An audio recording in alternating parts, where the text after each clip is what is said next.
I'm not the kind of person who goes looking for haunted places. I work rideshare, I drink too much gas station coffee, and I try to bring my mom groceries on Sundays. That's pretty much my life. But if you drive in the southwest suburbs of Chicago after midnight, you get familiar with certain roads, and one of them is Archer Avenue in Justice, Illinois. The stretch that runs past Resurrection Cemetery. I always hated that part. It isn't dramatic. No giant iron gates or castles, just a dark fence, some trees, and a cold feeling like the street lamps don't quite reach. Archer is a shortcut. Everyone uses it. In winter, the wind knifes across the road from the cemetery side. In summer, heat hangs low in the trees and climbs into your car when you crack the window. If you drive for a living, you learn the weather like a language, and that strip of road always had its own grammar. A hush that made my engine sound louder, like I was intruding. I'd heard the story of Resurrection Mary in the way you hear, about any local legend, half sarcasm, half tradition. A girl in white, a hitchhiker who asks for a ride and disappears by the gates. I laughed the first time someone mentioned her. It was at a late-night diner a few miles off Archer, one of those places with sticky menus and coffee that never gets better, no matter how many times they refill your cup. My friend Evan, who drives days but drifts into nights when he can't sleep, told me how his dad used to warn him about Mary when he was a kid. The waitress with the cracked red nails shook her head, said her aunt once picked Mary up in the 80s and didn't sleep for a month after. I don't believe in ghosts. That's not a personality trait. It's just a map I draw around my life so I can keep doing it. And then last February on a Tuesday, I picked up a ping at 12:41 a.m. The app showed a pickup on Archer, just past the bowling alley a few blocks before the cemetery. The name on the request was M. No rating, no photo. People make burner accounts to avoid fees and weird flags all the time. I accepted because the night had been dead and I needed the fare. I saw her before my car registered her in the headlights. She stood on the shoulder as if she'd been there already, like the night folded her out of a seam and set her upright.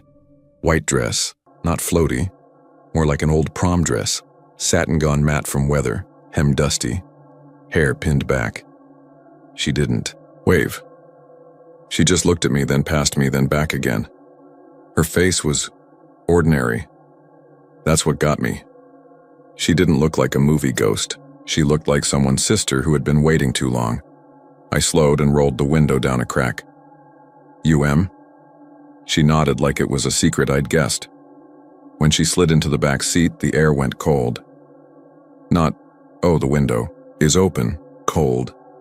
Cold like the car had been parked in January all night and I'd just turned the key. "Where to?" I asked. "Home," she said. And I almost laughed because people say that on rideshare a lot when they're drunk and sad, but she said it like a place she knew by heart.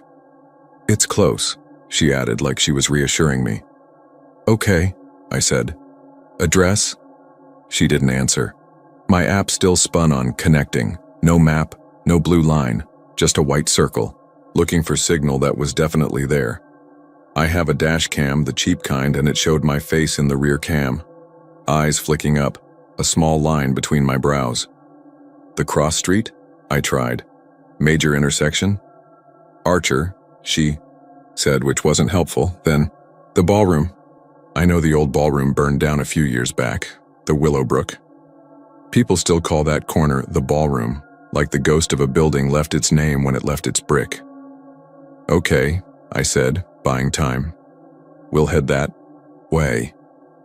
We drove in silence. I kept telling myself I was being weird because of the legend, because of the white dress, because the heater was on high and my breath still felt thin, her face reflected in my rearview mirror like a smudge I couldn't wipe off. Not quite centered, always a little too far left or right.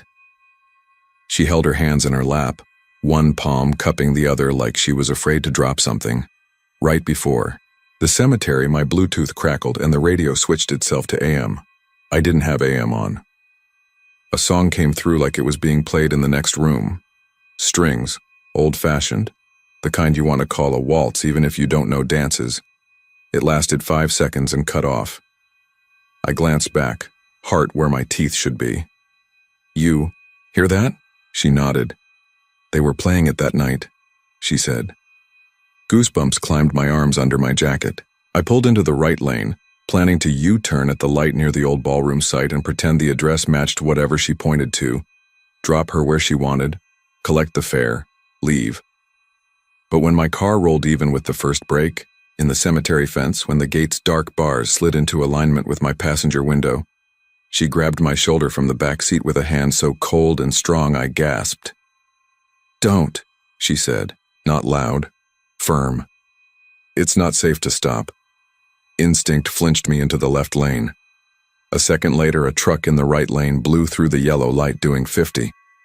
If I had slowed for the U-turn, we would have met fender to fender. "Jesus," I said. She took her hand back like she was embarrassed. "Sorry." "Don't be," I said, and my laugh sounded too bright, like someone warming up for a lie. We passed the gates. The hairs on my arms settled.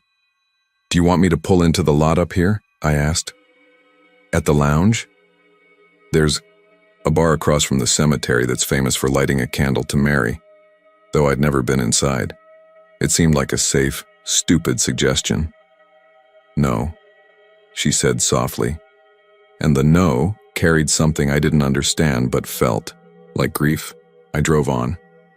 The road opened into a stretch with houses pulled back from it, porches unlit, snow crusted in the corners of chain-link fences.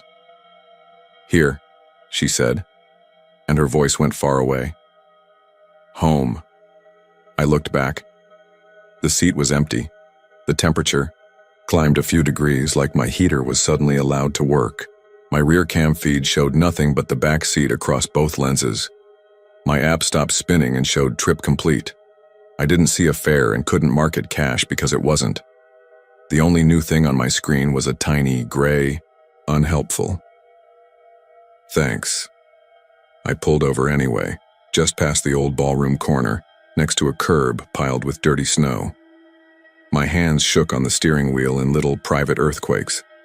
I told myself I'd dropped a nervous girl off at a dark house and she'd gone in fast and quiet and I'd missed it because I was watching the road. I told myself all the things that put maps back on the world.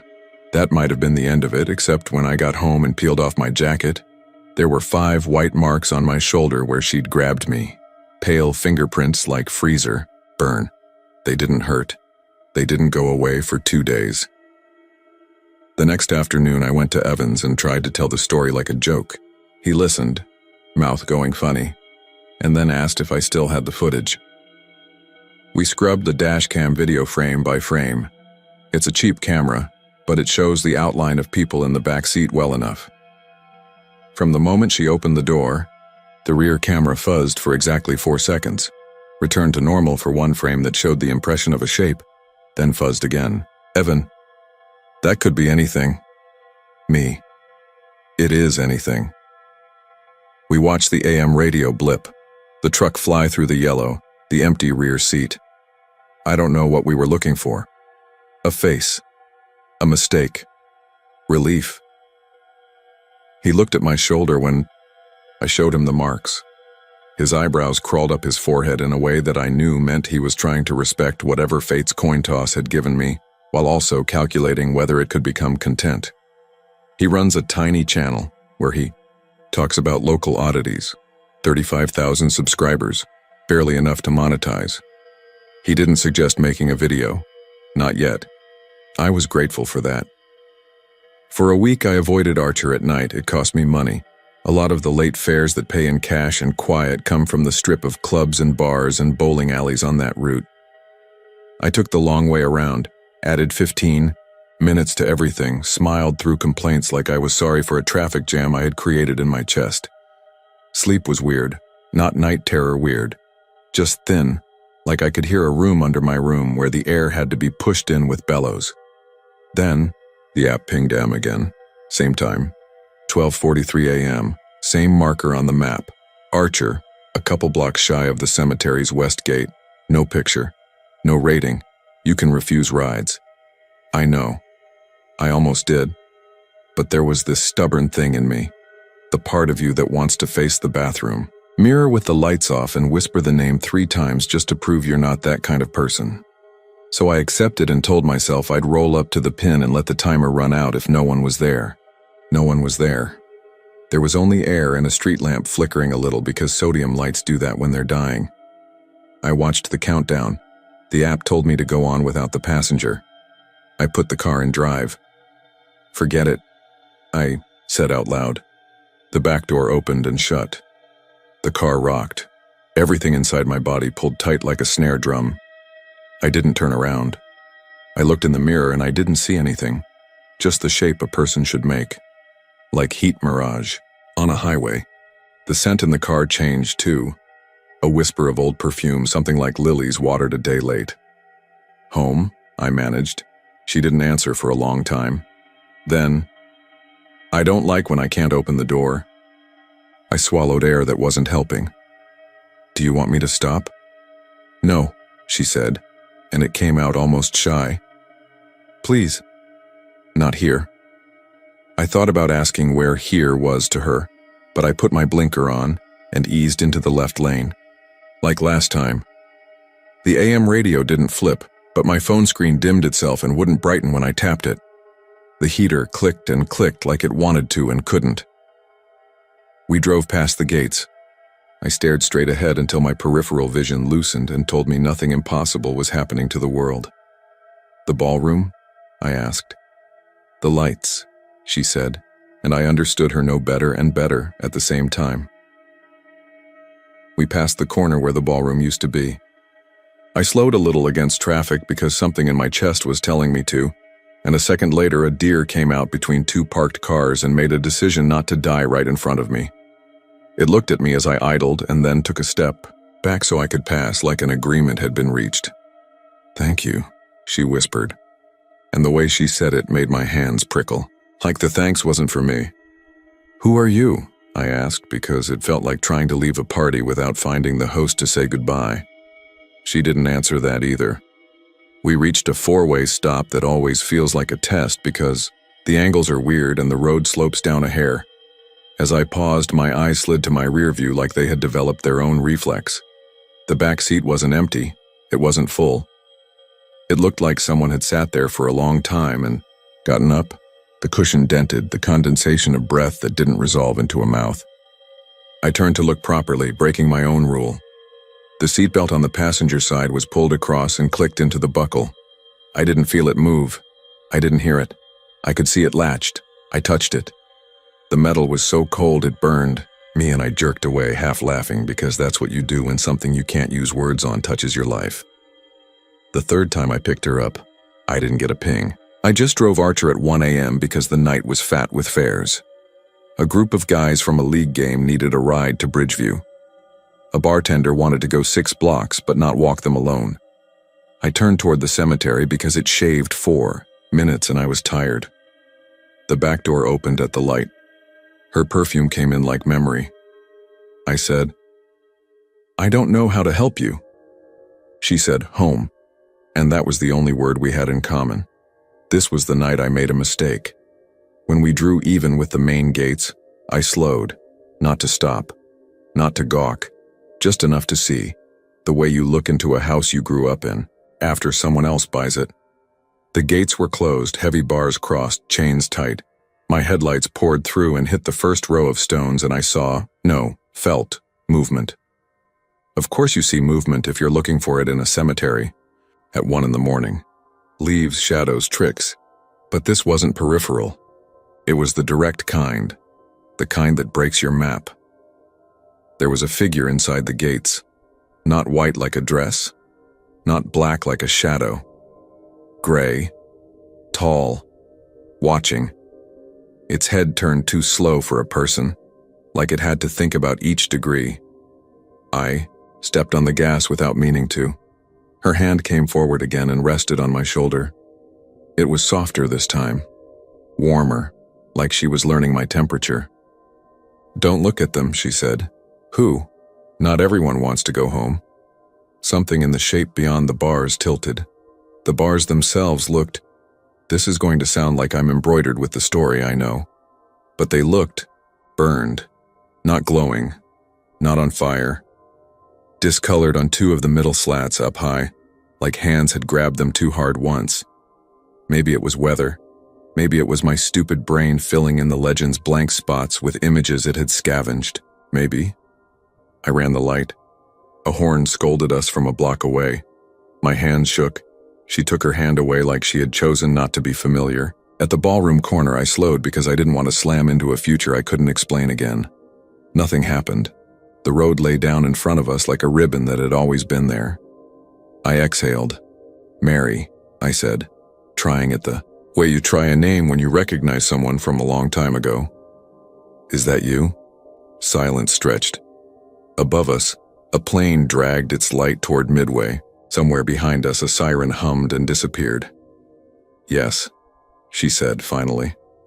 I nodded, like this was a conversation. Do you want me to take you to a specific place? Do you want me to stop somewhere?" She leaned forward, an inch. And that's when I saw that her hair wasn't pinned back. It was combed smooth, short, like a style from a photo you'd find in a box at a junk store. She smelled less like perfume and more like wet wool. "I want to go home," she said simply, a person ordering what they always order at the diner. "What does that mean?" I asked, not mocking. "A street? A house?" She didn't get frustrated. She said, "It used to be. Now it's a corner. I always miss it and I always don't." "Is it the ballroom?" I asked. "Yes," she said, and I saw tears in a reflection that may have been road salt in my windshield. "And it's not." I didn't know what to do with that.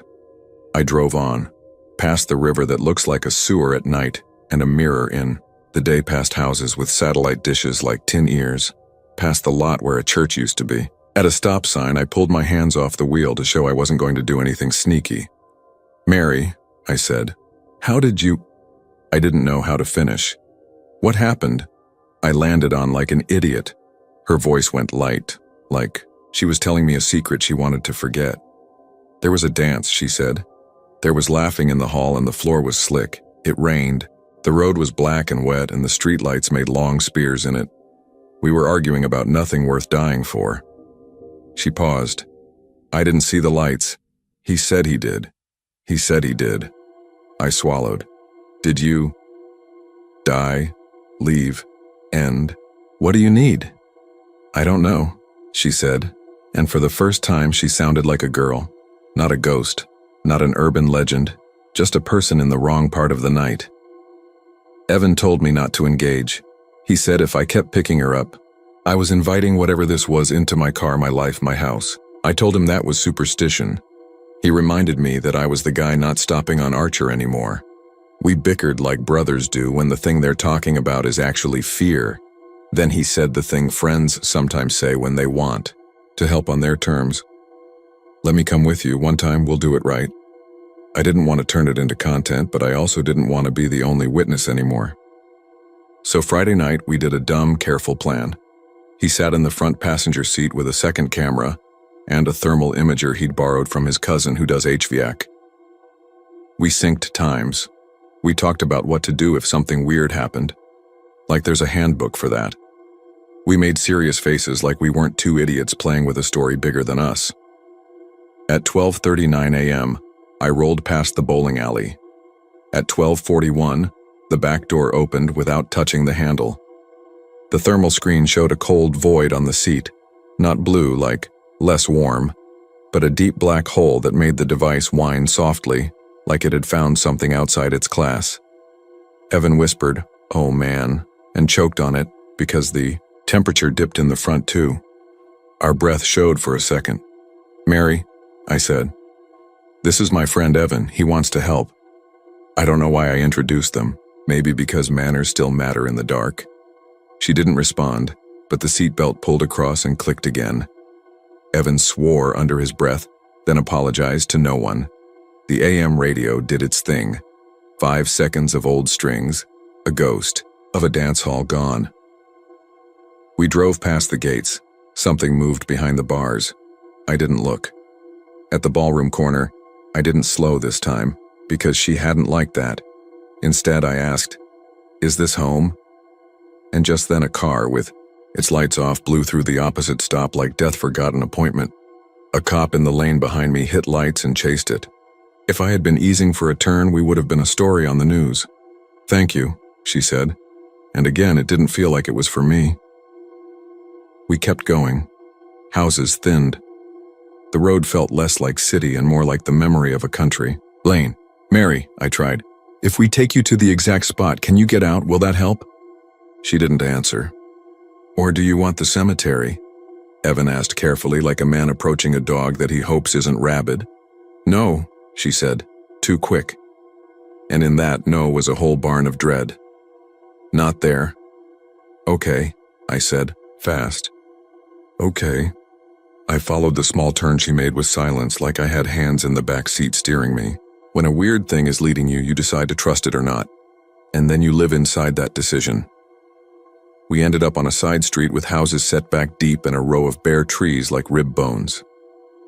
"Here," she said quietly, and my headlights slid over a cracked sidewalk, a patch of grass that might have been a yard once, and a gap where a house had clearly been torn down. There was an old concrete stoop left like a gravestone for a family's address. Someone had spray-painted a phone number for roofing on it that was already peeling. "My house was there," she said. Evan held the thermal camera up. The screen showed a shape on the stoop like a wet handprint and another on the grass where my headlights settled. "I'm getting something," he whispered. Then louder, "Do you want us to leave something? To mark it? We can bring a flower, a candle." "Not a candle," she said, and her voice thinned to a wire. "The wind knocks them down. It scares me when the light moves." "Okay," I said, "we won't." "We could leave you here," Evan suggested, and immediately looked like he regretted the sentence. "I always go home," she said, and the way she said "always" made me feel like time snapped back and struck me across the face. And then headlights poured into the side street from behind us, high and angry, like someone stamping their foot with an engine. I checked my mirror and saw nothing but white light. Evan swore. The car behind didn't slow. It honked, long and mean. My brain did the math, their speed, the distance, the blind angle, and told my right foot something I barely understood. Go. I went. The street had a stop sign up ahead. There wasn't time to come to a full stop without getting rear-ended into someone's empty yard.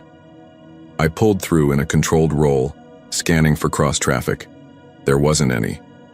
The other car lunged past the stop without looking and brushed my bumper like a breath. We coasted to a shaky halt 2 blocks on. The other car turned left without signaling and disappeared. "Holy," Evan said, and stopped and took his hands off the thermal camera because they were shaking. "Not safe to stop," I breathed, and felt the words settle as if someone had just placed a book on a high shelf where it belonged. The back door creaked. The air warmed. I didn't look. I stared at my steering wheel until the grain of the plastic seemed like a map I could read. When I checked the mirror, the seatbelt lay in an innocent loop. The scent of lilies thinned. Evan let out a breath he'd been holding for a year. We sat there 3 whole minutes, engines idling down until my hands learned to be hands again. "Did we?" he started. "I don't know," I said. "I don't think we helped. I think we were there."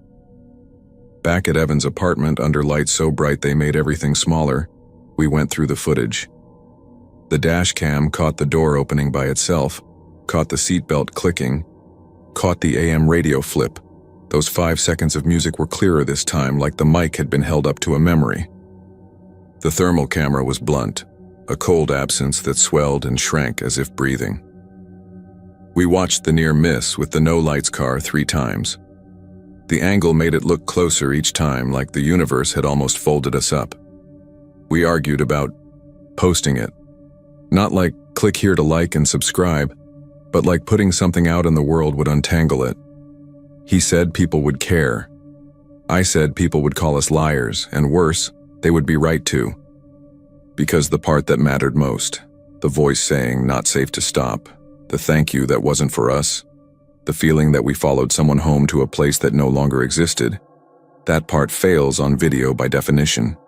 We didn't post it. I kept driving. You don't get to quit your job because roads remember things. But I started carrying flowers in the trunk, not roses. Those felt theatrical. Carnations because they don't give up after a day. When I drove past the gap where Mary's house used to be, I'd park carefully and leave a small bouquet on the old stoop. The first time I did, I said out loud, "For whoever lives here in memory," and felt like a fool. But the air didn't go cold, and somehow that felt like permission. Sometimes, the bouquets were gone the next night. Sometimes they were frozen in place by a thin skin of ice like cellophane. Once I found the stems rearranged in a shape I couldn't name, a loop and a line. And I won't pretend that wasn't the night I slept on my mom's couch because her apartment has less night between the walls. She asked me if I was okay. I said yes. I'm trained to say yes. A month later, I picked up a trucker at a fuel stop near the highway who wanted a ride to a motel because his rig had died and he didn't feel like dealing with dispatch. He said he'd been running Archer all night to make up time. "Hate that road," he grumbled. "Picked up a girl once in a damn prom dress. She squeezed my arm so hard I had a bruise." He laughed like he'd caught himself telling a story he didn't believe. "She was gone by the cemetery. You know how it is." "Yeah," I said. And he didn't notice that my hands found each other at 10 and 2 and tightened, making a small bridge that didn't break. He tipped cash and asked if I'd be around later. I said probably. He didn't call. Sometimes, people enter your life like a piece of proof and then leave before you have to decide what to do with it. The last thing that happened, the thing that feels like an ending, even though it isn't, was on a hot Saturday in June. The kind of heat that lifts old smells out of the sidewalks. Beer, rain, faint soap. I had taken the day off to go to my nephew's baseball game and then forgotten to actually take it off, because that's how I'm wired. I ended up on Archer again at dusk, not even thinking about the time, just letting the last of the sun knock against the windshield in coins. There was a wedding party taking photos on the other side of the road. In a park, girls in light dresses jumped for a shot and landed laughing. For a second, the light turned them all white at the edges, and my heart, traitor, stuttered. I felt stupid as soon as I felt it. Then my passenger seatbelt clicked. I pulled over because sometimes you don't decide the next thing, and stared at the empty seat. The loop lay across it, gentle as a hand. The air smelled like perfume that had been left in an attic for 50 years and then opened. I didn't say her name. I didn't say anything. It felt like when someone stands beside you at a funeral and doesn't talk, because the talking has all been done, because the thing now is just to be there. We watched the wedding party laugh. The photographer told them to try one more. A little boy, ring bearer maybe, waved at my car like a prince acknowledging a carriage. I waved back. In the glass of the passenger window, in the overlay that light makes when your eyes water, I saw another reflection, a face not lined up with mine, a girl watching people be alive and happy and not arguing on a wet road. And in that reflection, she looked relieved and sad and gone. "Home," she whispered. Or maybe it was the wind. Or maybe I am the kind of person who goes looking for meaning where there's just physics and grief. The belt unlatched with a small sound. The scent thinned, the seat warmed. After that night, I haven't picked her up again. I still drive Archer. I still leave flowers on the stoop when I can. Sometimes I forget and then remember at the light and feel guilty in the way you do when you miss a birthday for someone who's not alive to be hurt. The bars at the gate still look discolored to me, but I won't swear to that in a room full of strangers. I won't swear to any of this, honestly. I don't need to. What I do swear to is this. 3 times, the back door of my car opened in a place where the air is colder than the rest of the night, and someone who didn't want to be where she was asked me for a ride home. I don't know if I helped. I don't know what help means where she is. The road keeps its own books. All I can do is drive careful, keep my promises, and not stop when I'm not supposed to. If you drive Archer after midnight and your passenger seatbelt clicks on by itself, keep your eyes on the road. Don't look into the gates. Don't slow at the ballroom corner unless you have to. And if you smell lilies that remind you of your grandmother's perfume, say okay out loud and don't expect an answer. You don't have to believe me. You don't even have to care. But if you ever feel a hand on your shoulder in that stretch, cold, stronger than you'd think, listen to it. It might save you from the thing that almost took her, Or it might just be a girl who never made it home, using your life for one more mile. Either way, you'll be part of the story that everyone local tells with a laugh and a shiver, and you'll look at your shoulder in the mirror the next day and count 5 pale marks that don't hurt and don't fade until they're ready. I'm not that kind of person, but now, when anyone asks me for a ride after midnight and they're wearing white, I don't ask questions. I unlock the door. I don't stop where it isn't safe. And when we reach the corner that used to be a building and is now just a place in the air where music used to live, I whisper, home, like it's a password and hope the road hears me.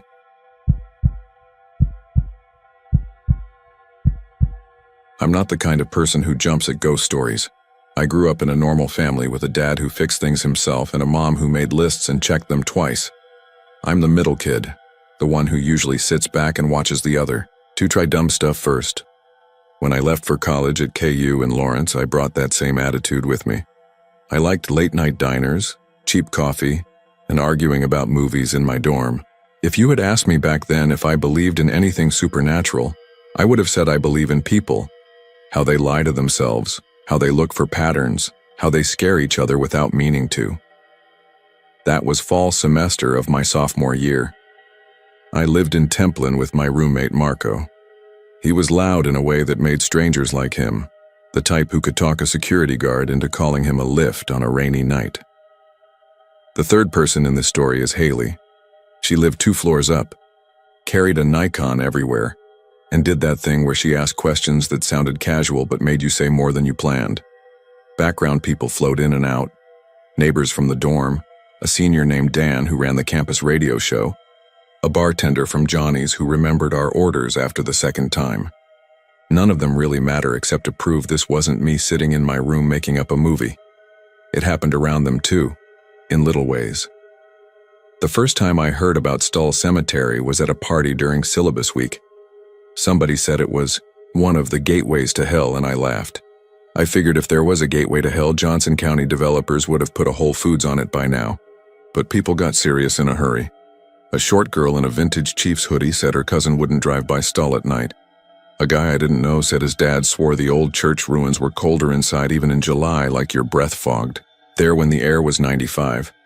Then someone mentioned the stone angel near the back row, the one with chipped wings. They said if you stood long enough and stared, it turned its head. Not all the way. Just enough to be sure you couldn't blame it on wind or your own eyes. It was all silly, but it got under my skin. Not the devil part. The statue part. Stone is supposed to be the least alive thing. If people were seeing movement in stone, that's a place where your brain is breaking its own rules. I figured there was a normal explanation, optical illusion, prank, misremembered angle. But I wanted to see what created the rumor. Haley wanted a subject for her photography class, and Marco was always ready to drive somewhere and tell jokes. So the plan took shape without anyone giving it a name. We'd go on a Saturday afternoon, look from the road, no trespassing. Everyone said the property owners were strict, and take some pictures while there was good light. Then we'd stop for burgers on the way back and tell everyone how dumb the legend was. When we got close, I realized I'd driven past Stull before without registering it. It's small. The wind runs over it like a hand smoothing hair. There was a thin veil of cloud and the kind of steady breeze that keeps a flag moving. The cemetery sits on a little rise with cedars and a wire fence. There were 2 other cars pulled onto the shoulder. One was a couple in their 30s keeping their distance, holding each other's elbows and laughing in that nervous way.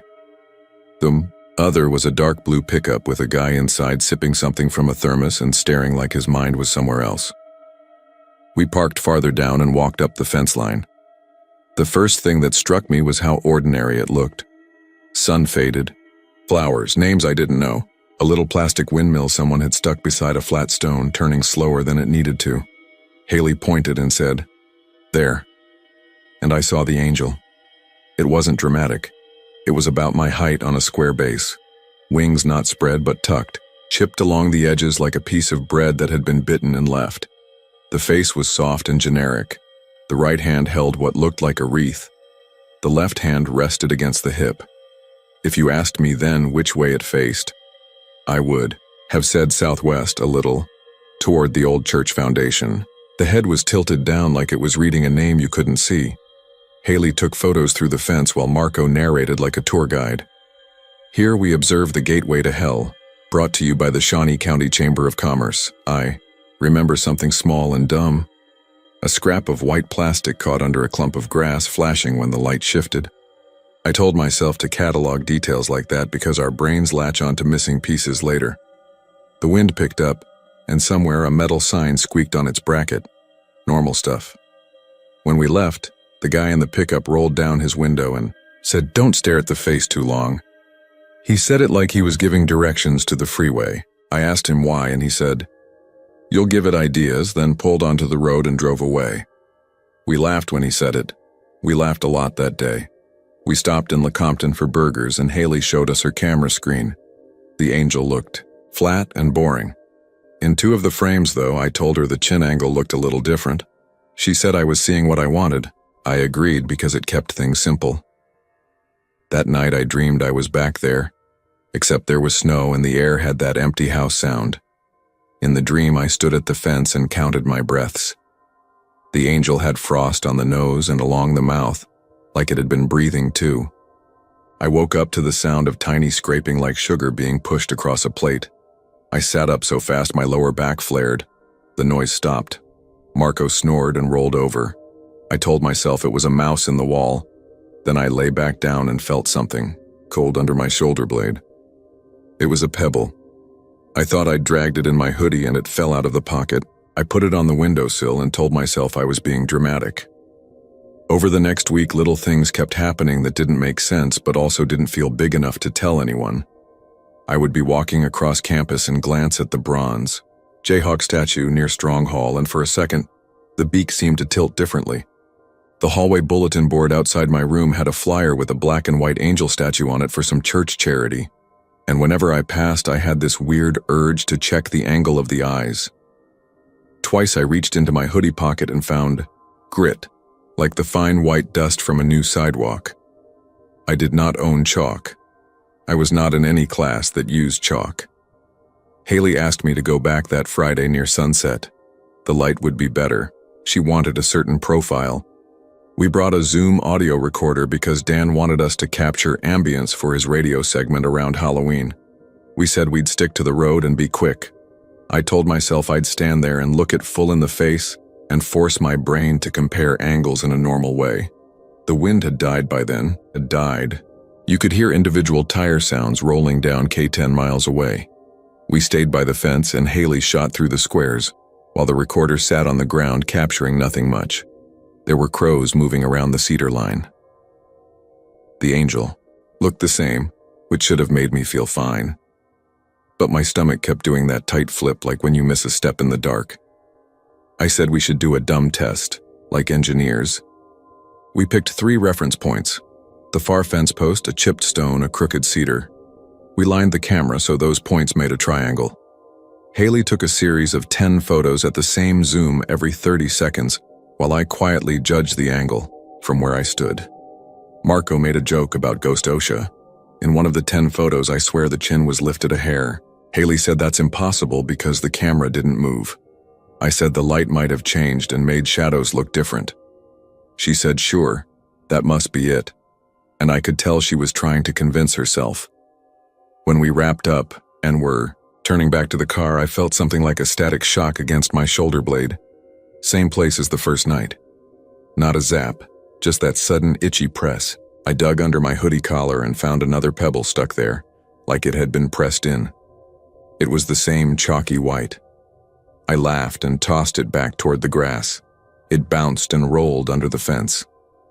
When it hit, I felt the sound, more than I heard it, like a tiny tap vibrating through my teeth. On the drive home, we tried to play it cool. Marco did voices on the radio. Haley said she would develop the shots over the weekend because she liked the darkroom better than watching a progress bar. I told them about the pebble in my bed. Marco said, dude, you're bringing home souvenirs. Haley didn't say anything for a while. Then she said, very flat, don't take anything from there again. I reminded her we hadn't taken anything. She said, I'm not being poetic. Don't take anything from there again. That night I dreamt again.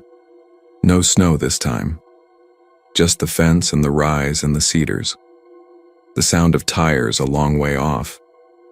In the dream, I tried not to blink.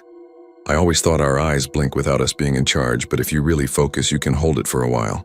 In the dream, my eyes burned and my throat felt dry, and I managed to keep staring until a crow flew from the cedar line and the flap made me flinch. That one flinch was enough. When my eyes came back, the angel had its head tilted a fraction more toward me.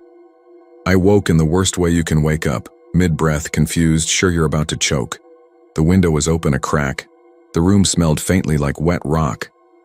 Saturday morning, Haley texted a single picture. It was the angel's face from Friday night. It looked like any angel face, except it didn't. Something about the line under the eye. I held my phone and just stared while my coffee cooled. The caption said, "Look at the left eyelid in shots 7 to 9.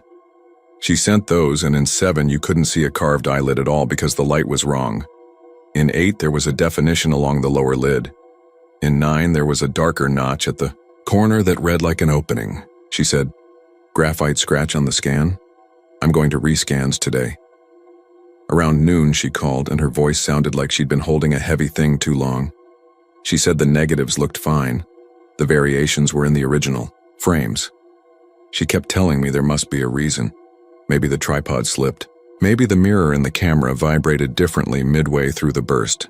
She said the word parallax twice and then said it again, quieter. We didn't go back that night. We told ourselves to leave it alone. If you're waiting for me to say, we were dared by someone at a party and went at midnight, that's not what happened. We tried to drop it for real. The only reason we didn't is because Stull didn't drop us. The pebble on my windowsill moved around that weekend. I didn't want to admit that to myself, so I kept kicking it with my finger and telling myself I'd set it in a different spot. Monday morning, it was on the left corner. Tuesday, it was to the right. Wednesday, it wasn't there at all. I shook the mini blinds and checked behind the radiator. I lifted up my textbook stack. Nothing. I figured Marco had thrown it out on accident, or I had. That night at 2 in the morning, I woke to the softest tapping, not on the glass but on the sill itself. It was a light, sure rhythm. I turned on the lamp, and there the pebble sat dead center again. The tap stopped the instant the light came on. Haley told us she had been waking up with dust on her nightstand, a straight line of it as if someone had dragged a finger through and left a line. She swore she wiped it clean and the line would be back the next morning, always straight, always pointing at her closet. Marco rolled his eyes and pretended to exercise the dorm with a plastic fork. He did admit something else, though. His grandmother had given him a chain with a little cross when he left for school. He'd kept it in his desk drawer because he didn't wear jewelry. He opened the drawer midweek, and the chain was arranged in a circle, ends touching, like someone had made a tiny wreath. If you want to break a pattern like this, you need an adult who isn't inside the spell. We went to see Professor Hart, who taught a folklore elective. He liked when students visited. He'd lean back and link his fingers, and you could tell he'd give you an answer even if he had to glue it together from memory. We told him we'd been to Stull to take pictures and that we were seeing things. He asked what kind of things. He didn't smile or look skeptical. He looked like a man who'd heard worse. Haley told him about the eyelid in the photo sequence. Marco told him about the chain. I mentioned the pebbles and didn't say how it felt when I found them. I said scraped instead of pressed. Hart nodded and said, "You didn't take anything from the cemetery, correct?" We said no. He said, "Sometimes you take a story without meaning to, and the story takes you back." He said to put the pebbles back if we could. He said to be polite while doing it. Marco asked if he meant literal or figurative politeness. Hart said both. We drove back that Thursday right after class, full daylight. No shadows to mess with our heads. On the shoulder near the gate stood a sheriff's SUV. A deputy got out and told us the obvious rules. Don't trespass, don't block the road, keep your visit short. He looked tired in a familiar way, like he got sent to say these things a lot. Haley explained we wanted to return a small stone. He stared at us for a beat, then nodded and said, "Say you're sorry and mean it." We said we would. He added quieter, "Don't look too long." I felt my face get hot like I'd been caught. We stood at the fence. I had the pebble cupped in both hands because it kept wanting to slide around. I know that sounds dumb, but the weight shifted subtly, like a battery rolling under your skin. I said, "We're sorry," like Hart told us, and flicked it under the bottom wire. It skipped, tapped, and came to rest beside a clump of grass in line with the angel's base. The angel faced the same as before. Down. Slightly southwest. We didn't stay. We turned to go.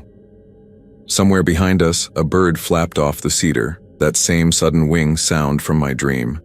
I reflexively looked up at it, and in the same motion, I looked back at the angel because I realized what I'd just done. The head was tilted more toward us. Not a lot. Degrees. But real enough that my mouth went dry all at once. Haley breathed in and forgot to breathe out. Marco said without any acting in it, "No." The word came out flat and scared. "Maybe." "We never noticed that angle," I said, knowing how thin it sounded. The deputy had walked down from his car and stood 10 yards off with his hands on his belt, not approaching, just waiting to see what we did. It felt like he wasn't going to come closer, like this was our test and he couldn't take it from us. We did something idiotic and practical. We set rules. We agreed to leave, but to do it in a way that would keep me feeling like I could still move my life when I got back to campus. We said one of us would keep eyes on the statue while the other stepped backward, then switch, leapfrogging, so none of us stared long enough to hallucinate results from our burning corneas.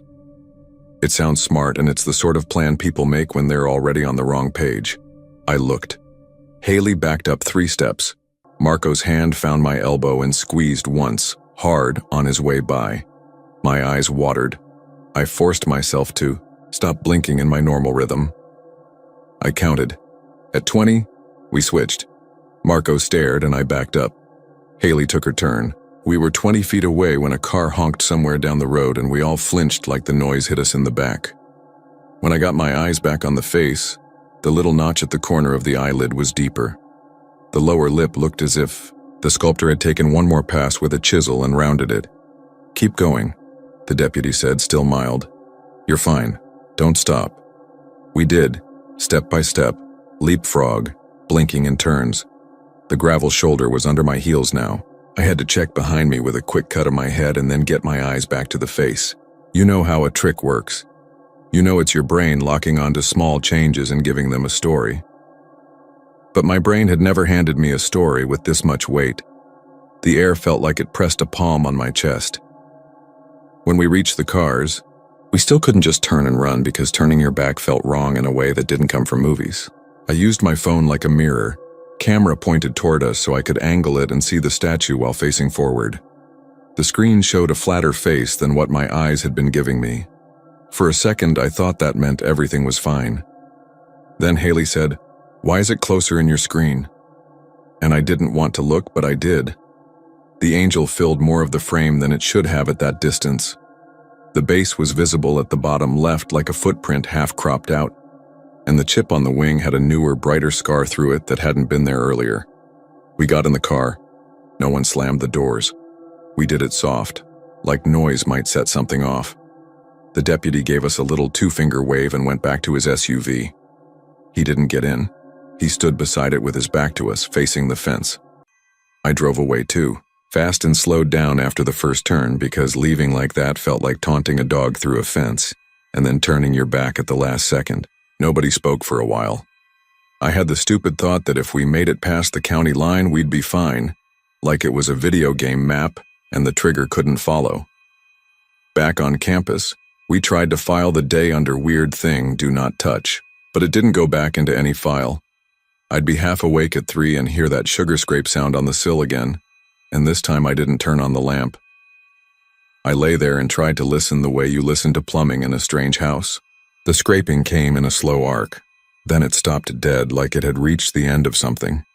In the silence, the room felt crowded. I walked across campus the next day and saw a groundskeeping crew unloading a marble bench near the arts building. One of the guys set a white slab down and tilted it to center it. The underside left a drag, mark on the grass. That chalky curve was the same brightness as the new scar on the angel's wing. I had to stand still and wait for my hands to stop shaking before I could keep going. Haley stopped answering texts for a day, then came to my room after dark and sat on the floor. She didn't have the Nikon. She said she'd printed a large version of frame 9 in the darkroom, and when she hung it up to dry, she could have sworn the paper warped differently along the left eye. She said she knew that's not how paper worked. She said she took it down and put it under a heavy book, then went to get coffee. And when she came back, there was a faint white dust on the book cover in a perfect diagonal line, like something had been dragged across it from left to right. She said she wiped it with her sleeve and the fabric squeaked. She said she kept feeling like someone was standing just a little behind and above her when she brushed her teeth, like a tall person reading over her shoulder. Marco joked once and then didn't joke again. He took the cross on the chain and slid it under his pillow and claimed he was doing that because his grandmother would like it. 3 days later, after we had been careful, after we had been respectful, after I had decided that I could think my way out of it if I didn't feed it, I went with Marco to a late showing of some dumb action movie at the theater with the sticky floors. We came out to a clear sky and that early winter cut in the air. A woman who ran the concession stand was on her smoke break by the door, tapping ash in a rhythm and watching the parking lot like it might do something. On the way to the car, I glanced up through habit. There are little stone angels on the roofline of that strip mall, decorative, part of the fake old world trim. I had walked under them a dozen times. That night I could have sworn one of them had a chip in the right wing, fresh and bright. When we started the car, the radio was on. There was static under the song and a steady scrape, scrape, scrape. I don't have a satisfying explanation. Nothing happened like in a movie. No chase, no bloody footprints, no dramatic possession. It was slow and it was patient, and that is worse than anything loud. It lived in the periphery. If you're nodding and thinking I was just primed to see angels anywhere, fine, that's possible. But there were moments when the thing answered back a little too directly. The next morning I woke to a single pebble on my pillow 3 inches from my mouth. It was wet, which made no sense because there was no water on the pillowcase around it. That afternoon I went to the library to get away from my room, and when I reached for a book on sculpture on the top shelf, grit fell into my eyelashes. I blinked it out and it felt like a tiny tap inside my lids. We did not go back to Stull again. If this were a story on a subreddit, I know people would be yelling at their screens telling us to go back with priests or YouTubers. That's not how real people are. Real people avoid. Real people pretend the road doesn't exist if they can. We made little bargains. Don't say the name out loud after dark. Don't look directly at any statue for more than a breath or two. Don't take shortcuts across the cemetery near 9th Street. It became second nature the way you look both ways, before stepping into a crosswalk because someone taught you when. You were small, because cars are real and so is granite. In November, a campus cop named Decker stopped me outside the Union. He knew me because Marco knew everyone. Decker said casual that a deputy out in the county asked him to pass along something if he saw any KU kids who looked like the type to go sightseeing. He said to tell us that the families buried near the back fence had asked for privacy. He said a caretaker found scuff marks on the angel's base that looked like someone tried to pry it. He said people did stupid things near Halloween. I told him we hadn't touched anything. I meant it. He tilted his head and watched me the way adults watch little kids when they lie badly. Then he said we should stop thinking about it so much. That was the first time I realized other people were getting tired of this place even when they pretended not to know it. Thanksgiving break came. I went back to my parents' place in Salina. It felt good to be in a kitchen that smelled like onion and butter and normal life. On Wednesday night, after everyone went to bed, I stood in the living room the way you do when you're home again, and everything looks smaller. We have a little shelf with knickknacks my mom loves. A glass duck, a clay bowl I made in 3rd grade, a cheap angel from a garage sale that holds a battery candle during the holidays. I moved around the room, turning off lamps. When I picked up the last one on the end table, I saw a fine white line of dust across the table's middle, perfectly, straight, pointed toward the shelf with the angel. I wiped it with my hand, and my hand came away gritty. I washed off in the sink and looked at the drain and had to breathe through my mouth because the sound of the water sliding into the metal reminded me of that scraping in a way that made me feel like I was going to puke. I didn't sleep much that night. I kept seeing the Kansas sky change from night to the pale before morning and feeling like that change was a blink. I kept waiting for my door to open a fraction, and then not. I kept thinking, stupidly, that real angels in paintings always face forward, that we're trained to accept that gaze. The thing in Stull, even if it wasn't a thing and was just in our heads, was about angle. It was about what you caught when you were sloppy and looked away for a second in a world where looking away is how you survive. I couldn't stop thinking that somebody, somewhere, chose that one wrong second on purpose. When I came back for finals, Haley had cut her hair short. She said she did it on a whim. She said it like she wanted me to ask questions so she could keep saying it and make it real. She had new pictures on her wall of trees and streetlights and her roommate laughing. None of her pictures were of buildings or statues. The Nikon sat in a drawer. Marco had put the little cross on a chain around his neck and didn't make a big deal about it. He started locking our door every time he left the room, even if he was just walking down the hall. We all have talismans. We don't admit they are. There's not a moment where this ends. I wish there were. If there were, I'd point to it and say, here is where the story stopped and real life resumed. Instead, I moved away. Graduation came.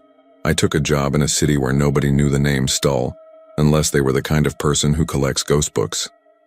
If I pass a cemetery now, I keep my eyes on the road. If my phone camera glitches in a way that deepens a shadow around a face, I delete the shot and take another. Some nights I still wake to a tiny scrape on the windowsill, and when I do, I reach up and pull my sleeve down over my hand and lay my palm flat there like I'm pressing something into the wood. It makes the scrape stop. That could all be in my head, but it works.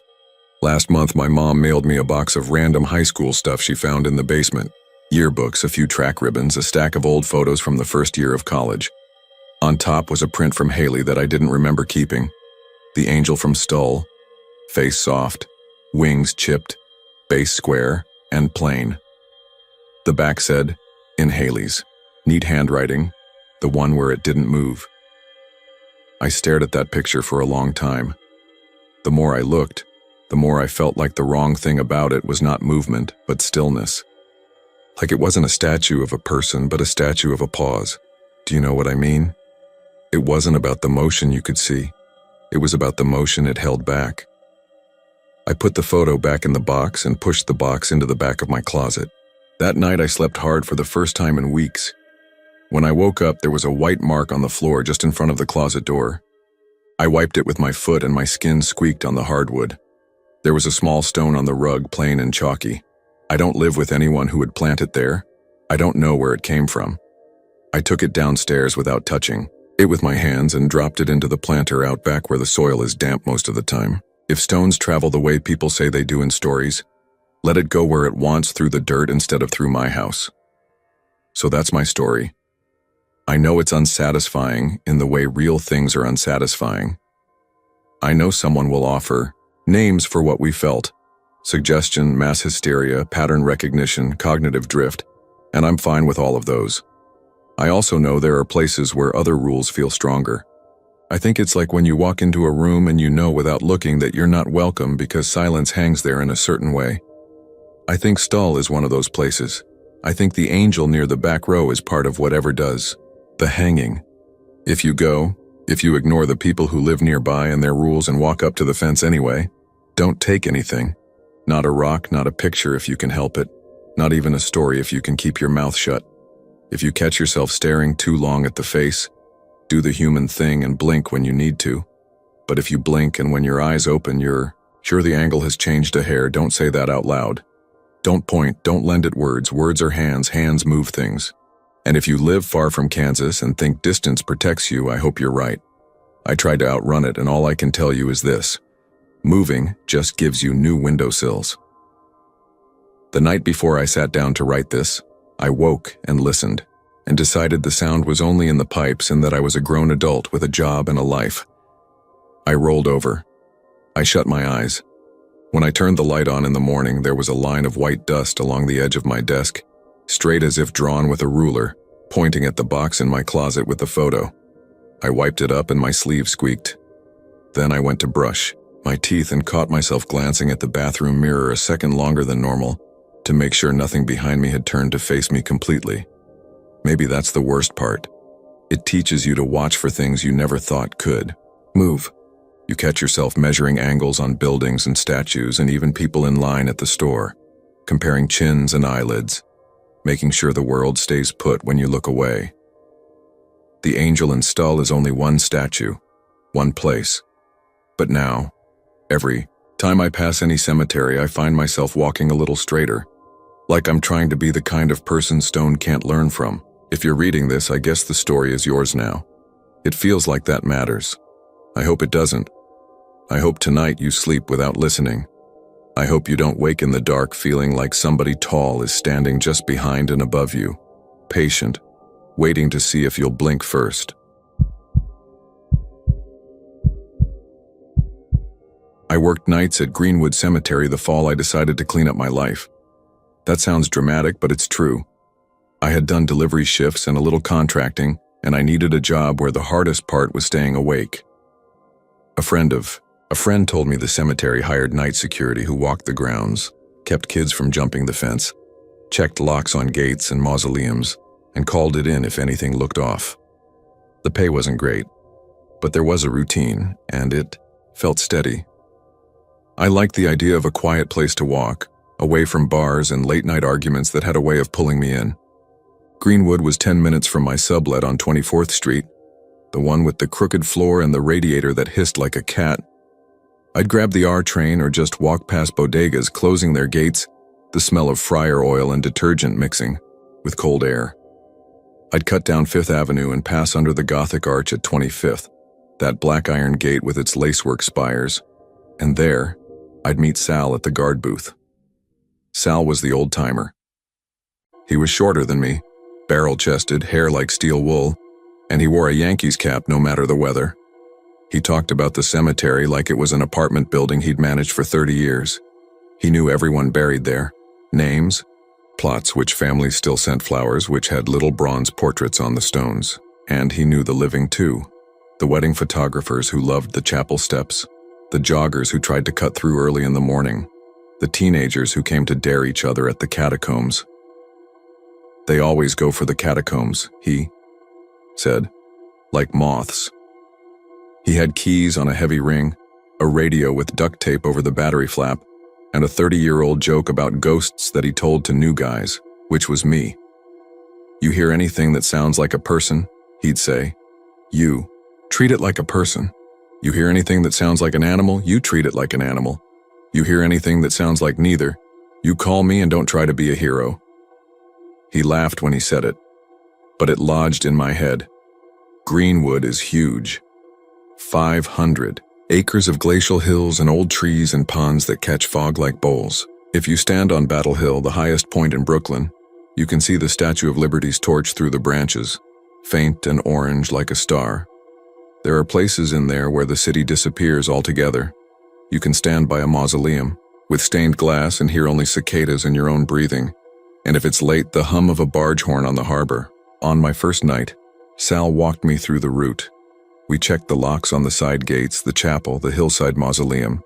He showed me the catacombs, which are not like in a movie but a long tunnel built into a hill with iron gates and names above each vault. The iron is cold even in August. By the time we circled back to the booth, the fog had crept up from the bay and drizzle murmured on the leaves. Sal poured coffee from a thermos that smelled like pennies, and I signed the logbook. "You'll be fine," he said. "The worst thing is kids. If you hear howling, it's dogs in Sunset Park.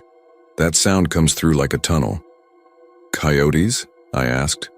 "You heard stories about coyotes in Queens or the Bronx." "Not in these parts," he said, then reconsidered. "Maybe on the expressway at 4 in the morning. Could be a siren bouncing off the stones.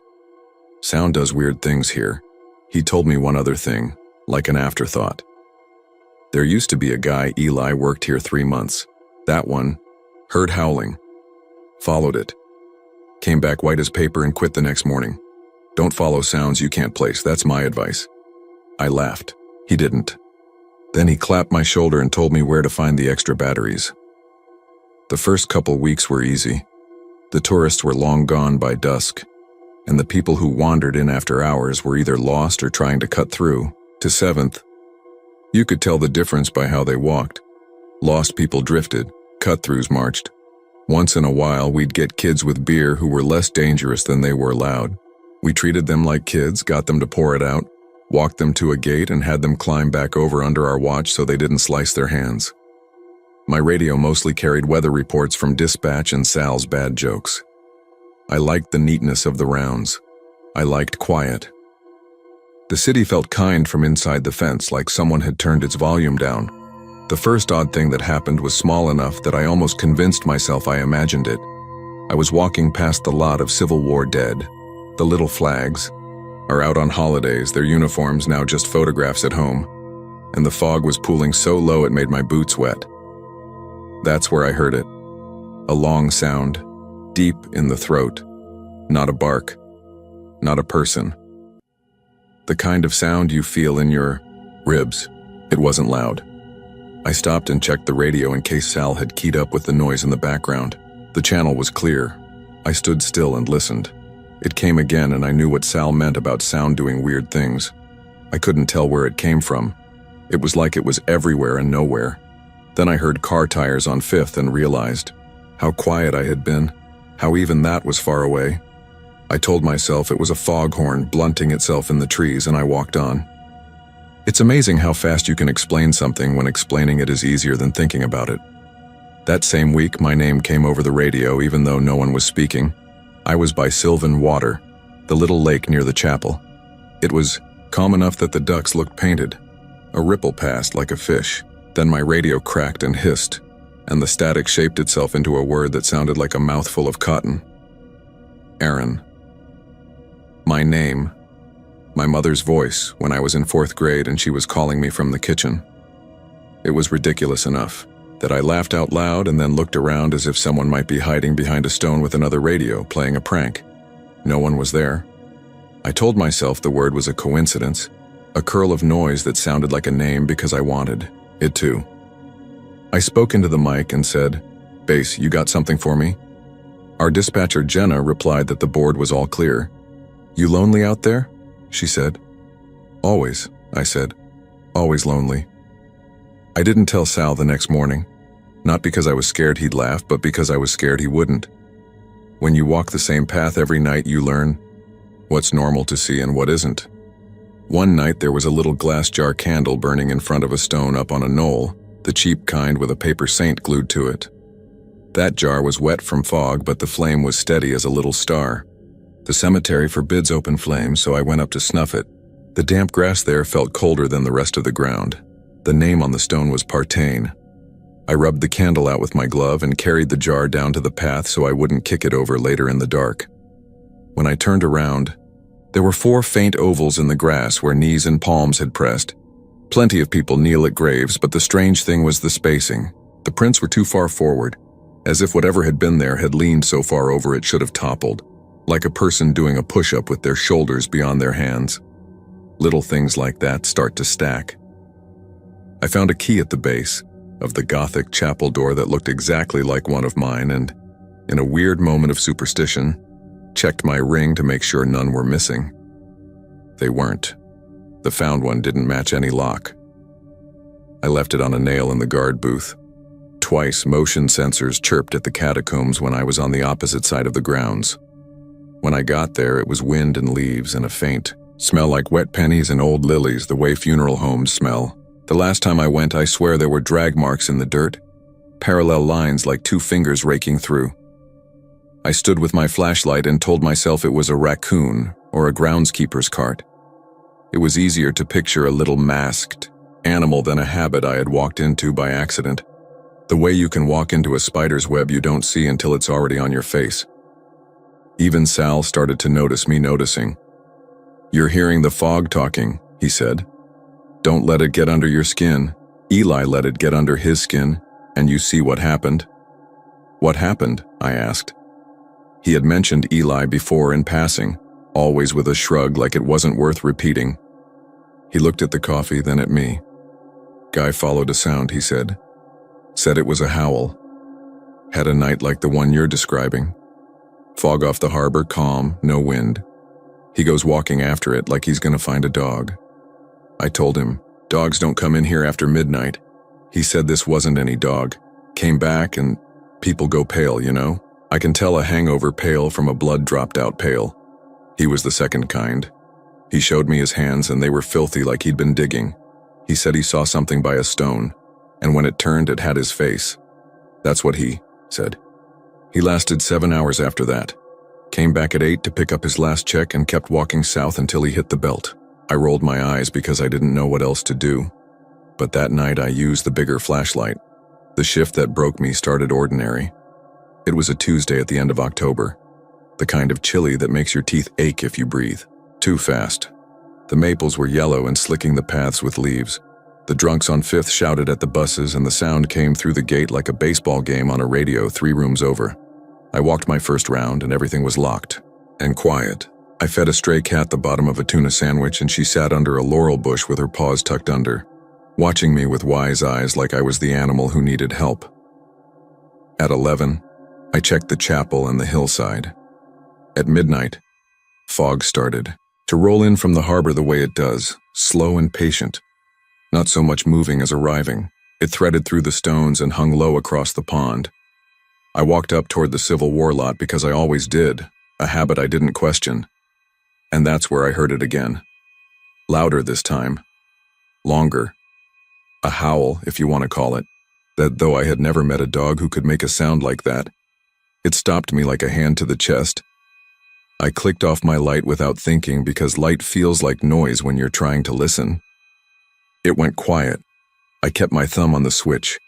The sound came again, not from the same place. If the first had been from ahead and to my left, this one was behind me and to the right. I turned and my foot slid on wet leaves and I caught myself on a marble knee of a weeping angel. I thought I heard my name not in the howl but laid under it like a track. I turned the radio volume down because I didn't want to hear my own breath huffing in my ear. I told myself, don't follow it. I heard Sal in my head. Don't follow sounds you can't place. I followed it. It's not that I decided to be brave. I was curious in a way that felt mechanical, like when you hear a faucet drip and you track it through the house because it's going to drive you crazy if you don't. The drips moved. The howl moved. It led me over the low rise past the row of low stones with lambs on top, the kind for children. It led me down toward the catacomb hill. Fog lay in the hollows in a way that made it look like the earth was breathing slowly. I walked with my light off because the moon and the city glow were enough. The smell changed as I went. Less wet leaves, more iron, or maybe that was my nose bleeding a little from the cold. My hand ached from how hard I was gripping the light. There's a patch near the base of the catacomb hill where the ground dips and holds water. The groundskeepers had done their best with gravel and a ditch, but it still turns to mud when it rains. That's where I saw it. A shape next to a stone arched over it, back curved in a way that made my own spine hurt to look at. The shoulders moved up and down like an animal eating. The stone had a tall, thin profile, and from its angle, it looked like the shape was trying to crawl into the inscription, into the letters. The breath coming off it steamed and curled. It didn't look like a person. It looked like a person had been posed by someone who had never seen one stand, like a puppet with strings pulled wrong. I stayed very still. The flashlight was suddenly the heaviest object I had ever held, and the last thing in the world I wanted to turn on. My radio hissed quietly like someone clearing their throat before speaking. I didn't breathe. The thing's head turned halfway, then paused, and in the space where it should have looked at me, it oriented like it was looking at me already, even without eyes meeting. The howl started again, but softer, like humming. It spread over them, fog and through the stones and into my legs. I took a step back and my boots squelched in the mud and the sound changed. The head turned the rest of the way. My mind did a stupid thing and tried to match features. That's what brains do. They pick out eyes and nose and mouth, and if you give them a smudge, they will draw a face on it. Only this time, before I could do the work, I had the horrible feeling of recognition. Not like seeing a celebrity in a crowd, familiar but wrong, but like catching your reflection in a window at night and for a second thinking someone is on the other side. It was my face, not a mirror, not a perfect twin. My face if someone had described it to a sculptor and the sculptor had used wet dirt in their hands. The mouth smiled at me with my own mouth, and it looked like smiling had broken it some time ago. There was damp soil in the corners. The hands it put down in the mud were wrong, too long and too flat at the same time, like gloves. When it moved, my knees wanted to lock. It moved like it had been moving on all fours for a long time, and standing was a trick it remembered late. I must have made a sound because my radio hissed again and said my name in the way it had, like a memory of a voice. I raised the light because that's what my body decided without me. The beam hit the thing and it flinched like a regular animal, surprised and angry, and in that flinch my brain pushed through enough to see details. The stone it was clawing at was for a John Aaron, my last name, my first name as a middle. People name their kids after people, I told myself.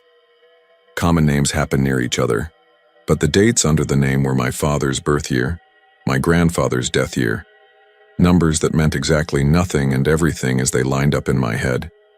The thing dug at the base of the stone with my gloves on its hands. It had my keys on its belt. The ring clinked against granite with a sound I recognized because I had made it 100 times walking by a stone too close and bumping my hip. I wanted to talk to it. That's the part I still don't admit if I'm telling this to someone who I think will judge me. But it's true. I wanted to say something like, "Who are you?" Or, "What do you want?" Or the stupidest, "Are you okay?" Instead, what came out in a whisper that sounded more like breath than a word was, "Don't." It paused like it was trying to figure out where the sound came from. I took a step forward. It took a step back. It didn't do it in the way a person mirrors you.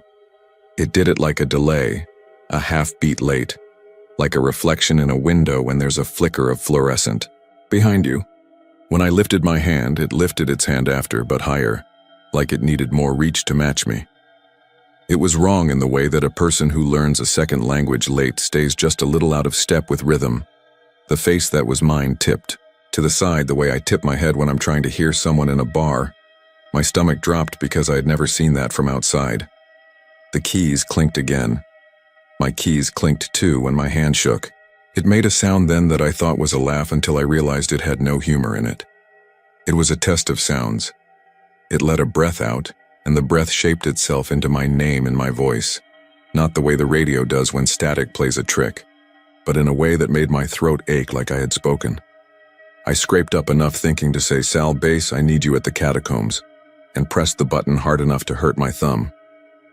The radio clicked and gave me back silence like a deadline. The thing cocked its head and then unfolded all at once, faster than I thought anything could move, up onto its feet. For a second it was my height and my shape against the fog, and I made the mistake of letting my light drop to its chest.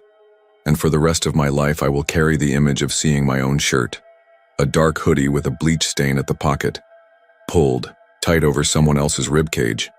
I had worn that in last night. It was in my locker. I knew it with the same certainty I knew my street address. I tried to step back and my heel went in the mud and I went down, one hand in something cold that sucked at my palm.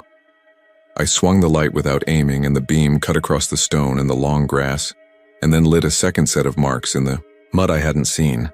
4 indentations that matched my own palm and knee spacing as if I had just been there doing the same strange lean over the stone, like the practice runs in school before a fire drill. The thing made the almost laugh again, and I knew with a kind of childlike certainty, like how you know if you stay under the blanket the monster can't get you, that if I didn't stand right, then I would never be able to.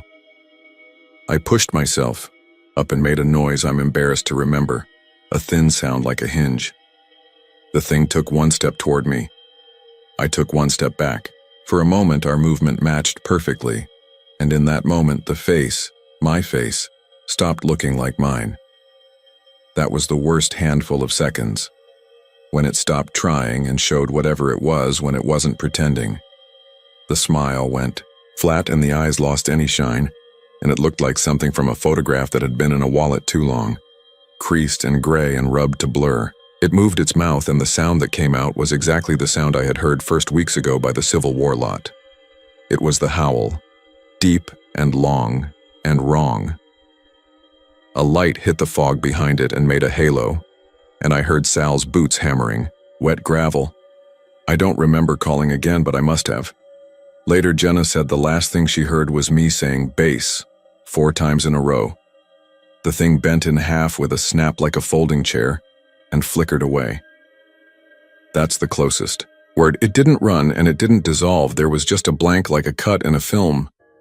The beam from Sal's flashlight swung where it had been and found nothing but wet grass and a stone with scuff marks at the base that could have been old. He grabbed my arm so hard it bruised and he said my name, my real name, in his real voice. And it was the kindest sound I had ever heard. We stood there for a long time listening to each other breathe. At some point our radios crackled with Jenna's voice asking for a sit rep that clipped half-asleep dispatch cadence. Sal said false alarm and looked at me like he didn't expect me to argue. I didn't. He walked me back to the booth. By the long way, up past Battle Hill where the fog thinned, and past the chapel where the steps were slick. He poured coffee and it tasted like pennies and I drank it anyway. He didn't tell me not to quit. He didn't make a joke. He sat in the squeaky chair and let me wash my hands 3 times in the sink and dry them with rough paper towels until the water ran clear. The mud under my nails had grit in it like ground-up shell. When I signed the log at the end, I saw my name already scribbled there in shaky handwriting at a time I hadn't come in yet. I told myself it was a smudge from the previous line. I stood up and my knees popped. Sal said quietly, like he had practiced not saying it 100 times and finally let it out, "Don't follow sounds you can't place." I slept until 2 the next afternoon and woke with a taste in my mouth like earth. There was dirt under my nails again. A little crescent I'd missed, and I got a toothbrush and scrubbed it out and felt like I was pulling something out of my chest. In the kitchen, the burner on the stove clicked by itself. I tell you that because it happened, not because I think it matters. Maybe a draft. Maybe the knob was loose. I went back that night because I am more stubborn than I am smart. Nothing happened. Kids at the fence. A coyote rumor from Jenna because a patrol car had seen one by the Gowanus, which became a joke about hipster coyotes ordering small batch rabbits. I laughed because laughter is an approach to fear, and I took it. I did 3 more nights, and on the 3rd I heard the howl again while I was in the office doing an incident report on a broken gate lock. It sounded like it was inside the walls. I stood and felt it in my legs again and thought about following it, and then I didn't. I sat and I wrote the words I had to write. I wrote that the lock had been compromised and maintenance should be notified. I wrote my name and the date and the time. My pen left a trail of ink a shade darker than usual. The morning after, I quit. I told Sal, and he nodded like he had expected it. He gave me a handshake that hurt again in a kind way. "You want me to tell them it wasn't for you?" he said. "Or you want me to tell them it was for you, and I'll say my piece about nights and how they wear on people?" "Tell them. I got a day job," I said. "Tell them my uncle needs help in Jersey City." I didn't have an uncle there. He said okay, like of course I did. I left Brooklyn a week later. I put my stuff in a storage unit and moved to my brother's place upstate. He has a dog that growls at his own reflection in the sliding glass door when the backyard is dark. I don't like walking past mirrors at night anymore, because I catch myself in them and there's always a half second where the inside of my bones goes cold, like I'm not alone in there. When fog forms over the little creek behind the house, sometimes I think I hear a long sound under the frogs. It could be a freight train, it could be the highway, it could be a coyote. Sound does weird things at night when there's water near. If you ever find yourself on 5th Avenue near 25th at midnight, and the gate's black iron is full of birds sleeping in their messy nest, and the air smells like wet stone, you'll feel how close everything is, even the parts of the city that are buried. If you hear howling, it might be nothing. It might be old wind getting trapped in new branches. If you go in there after hours, you'll see a security guard walking with a light that makes a little cone of day around his feet. He will tell you to go home, and he will mean it more than he says it. And if, God forbid, you hear a voice you know come out of your radio, or you see a shape at a stone with a back so arched it looks like it's about to snap, you'll think, the way I did, that a person is a person, and a problem is a problem, and you can solve it by stepping closer. Don't. If you ever find yourself thinking a face looks familiar in the fog, don't look long enough to confirm it. I can live with never knowing whether what I saw was a trick of my tired brain, or a prank, or something very old that borrowed my shape for a minute. What I can't live with is the part where I almost gave it what it wanted by stepping into its delay, by letting it learn me all the way. Sal still calls sometimes. He leaves messages, quick ones. He says the drunks are the worst part. That, and tourists trying to take wedding photos at sunrise. He never mentions howling, and neither do I. Jenna texted me once a picture of the logbook because I asked her for a number for HR, and in the corner of the photo I could see a note in a handwriting. That could have been mine that said, "Aaron on grounds." It was from a night I didn't work.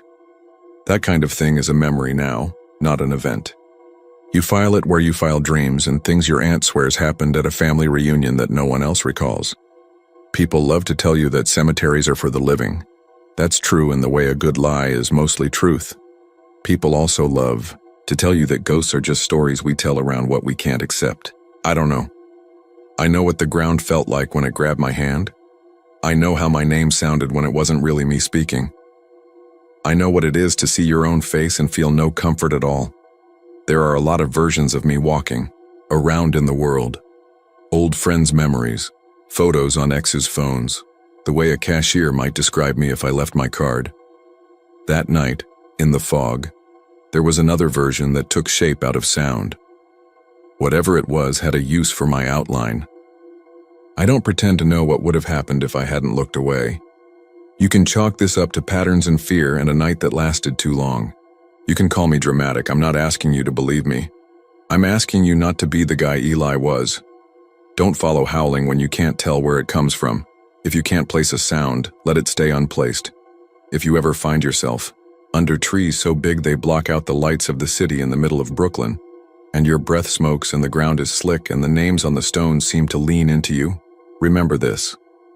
There are forms of gravity that aren't about mass. Some things pull because they look like you. Some places carry old echoes that are happy to fill whatever shape you bring them. I left the city for good. It still wasn't far enough to keep the sound out on foggy nights, but it's far enough that I don't have keys that match any gate it wants me to open.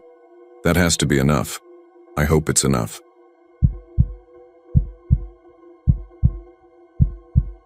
I took the night shift at Hollywood Forever because I needed a job where it was quiet and I could keep my head down.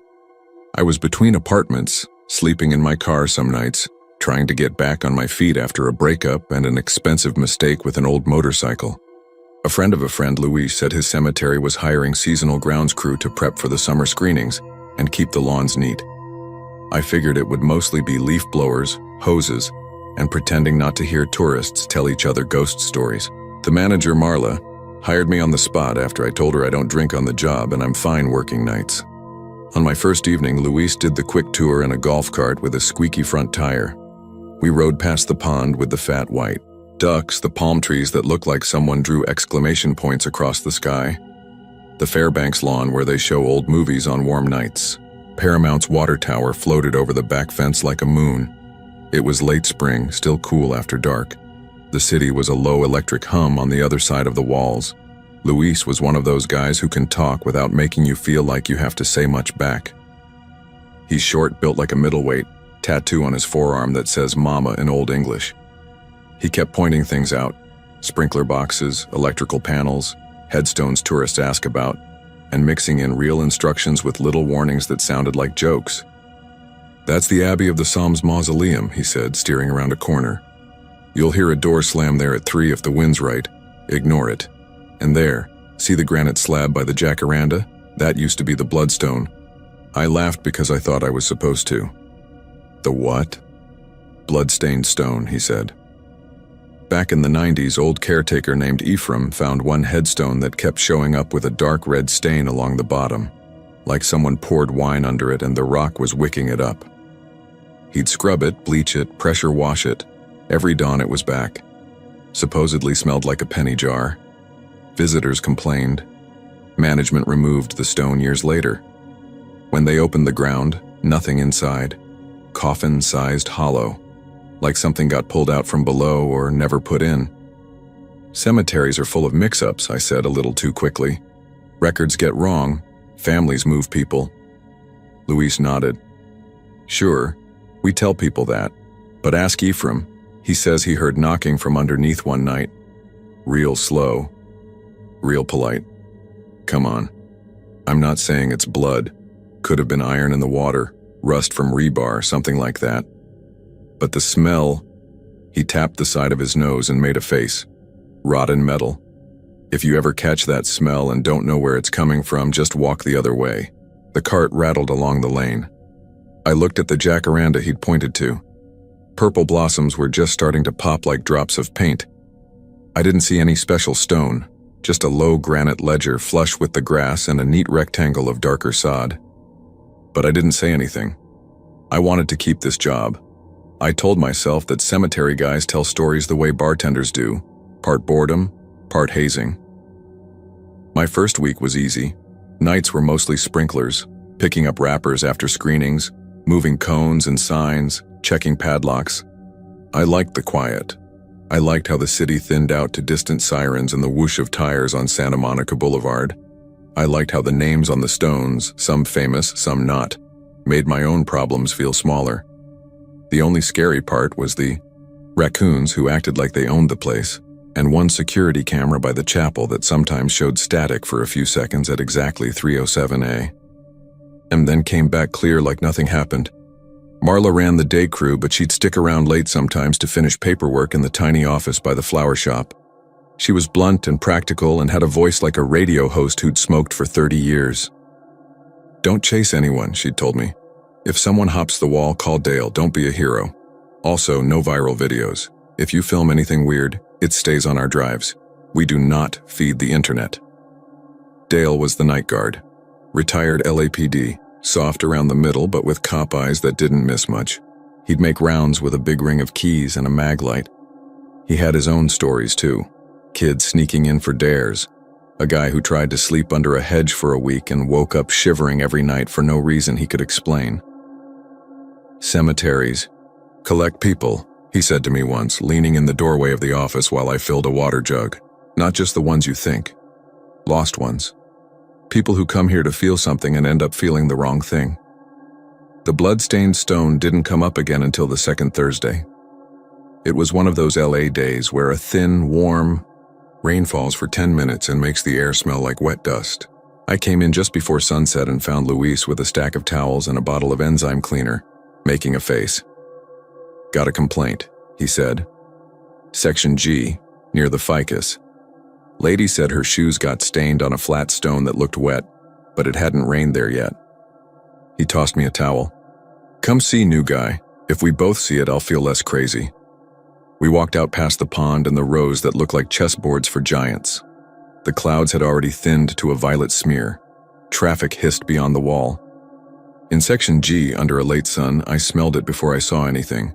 Something sharp and metallic under the usual grass and cut flowers, like someone had left a toolbox in a damp basement. Do you smell that? I asked. Luis stopped and sniffed. Yeah. There. He pointed at a low granite ledger set flush with the dirt. The grass around it was clipped short. The granite itself was a pale gray flecked with black, the kind of stone you could scrub almost anything off. Across its lower edge where it met the soil, a dark stain had spread like a shadow. It wasn't bright or smeared, it was almost neat. A band of deep brown red with a hard edge, as if the stone had dipped itself into something and drawn it up. That wasn't here yesterday, Luis said. See the line? I squeegeed that yesterday morning. There was no name on the stone, no dates. Just a frame of granite around a blank field, like a picture without a picture. A small bronze vase sat empty in a socket to the right. Who's buried here? I asked. Luis shrugged. Probably nobody, if it's what I think. That blank plate is a cover. That's where the stone used to be back when... He didn't finish. He crouched, touched the stain with his gloved fingertips, and lifted them to his nose. Copper, he said, wrinkling his face. And something like, old meat in a fridge.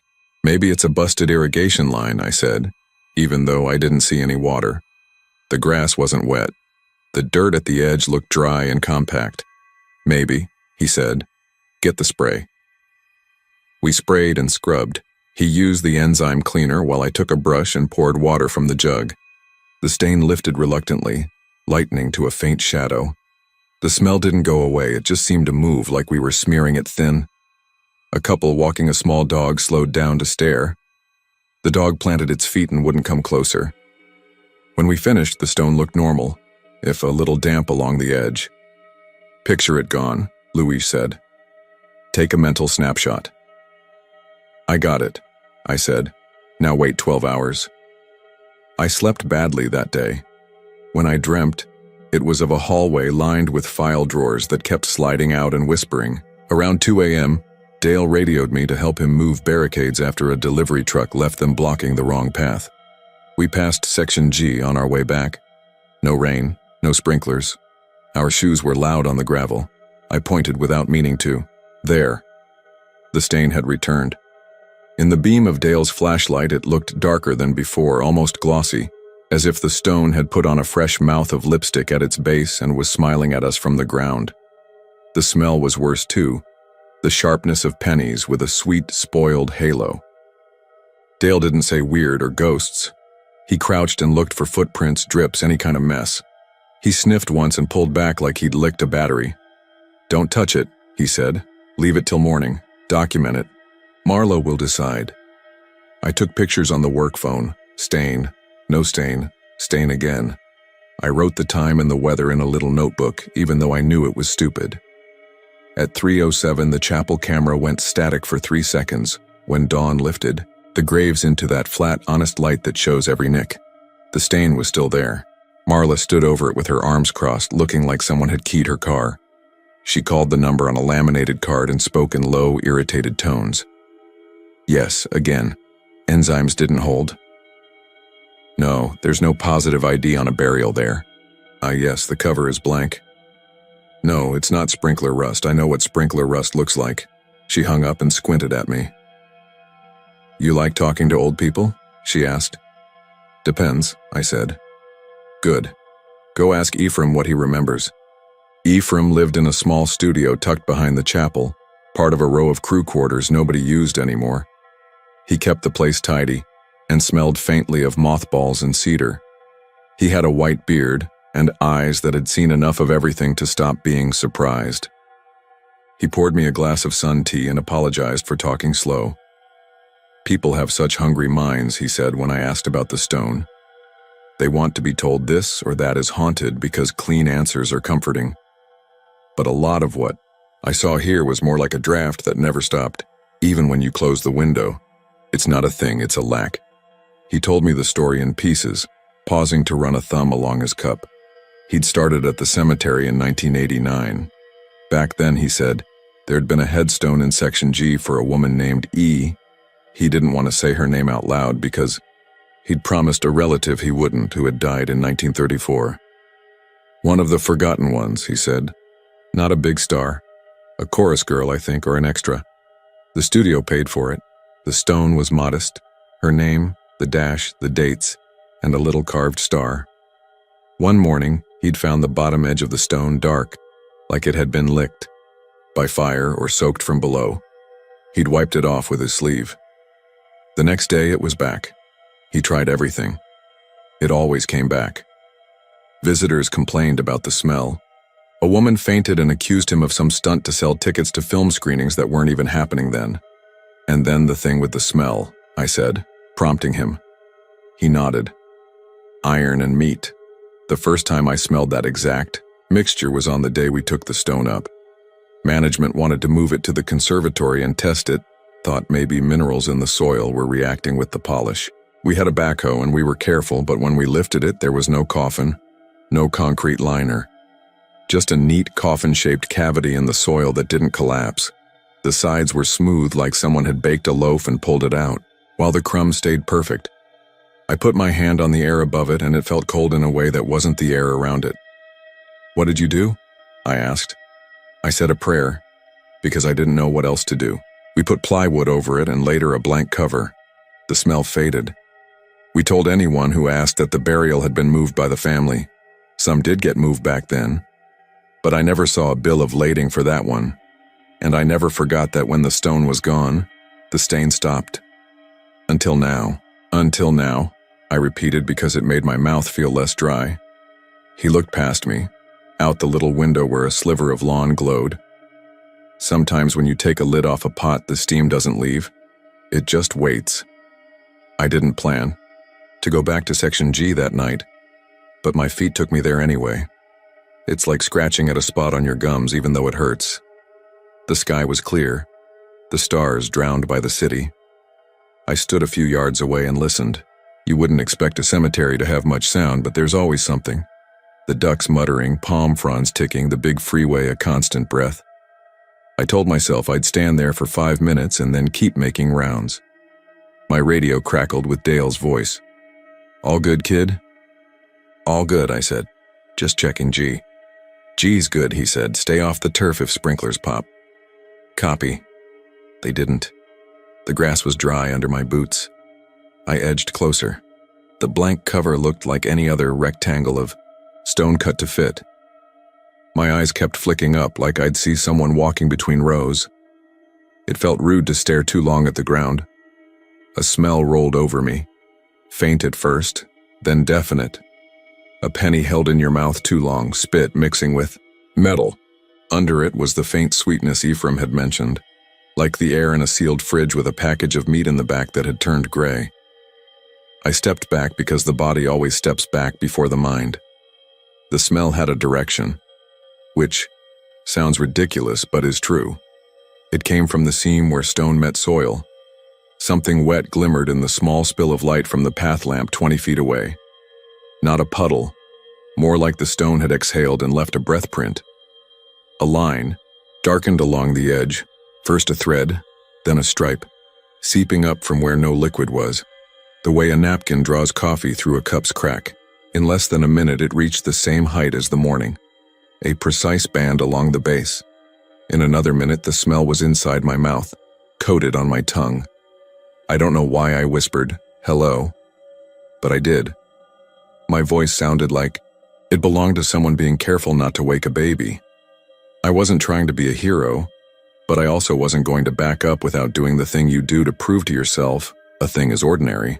I set my flashlight on the ground so the beam ran low across the stone and kneeled. I extended one knuckle and touched the stain. The stone was cold. My glove came away with a damp trace that was not water because it didn't bead. It smudged, like a little oil. Only when I rubbed my fingers together it tacked for a second the way a cheap bandage sticks to your skin. "Copy?" Dale said on the radio, his voice crackling in my ear and making me jump. "You keyed up." "Sorry," I whispered even though there was no reason to whisper. "All good." I stood up too fast and saw white streaks where the stars should be. A sound came from under the stone, not knocking. That would have been easier to push away as pipes or prank. This was a small, wet slide, a quiet sip, like someone moving their tongue across their teeth in a thoughtful way. The stain bloomed a fraction darker where the sound seemed to be. I took 2 steps back and heard my foot hit something hard. The flashlight rolled, the beam swung, and I saw the grass behind me flatten and then rise, like something had pressed a slow hand up from the underside of the lawn and then let go.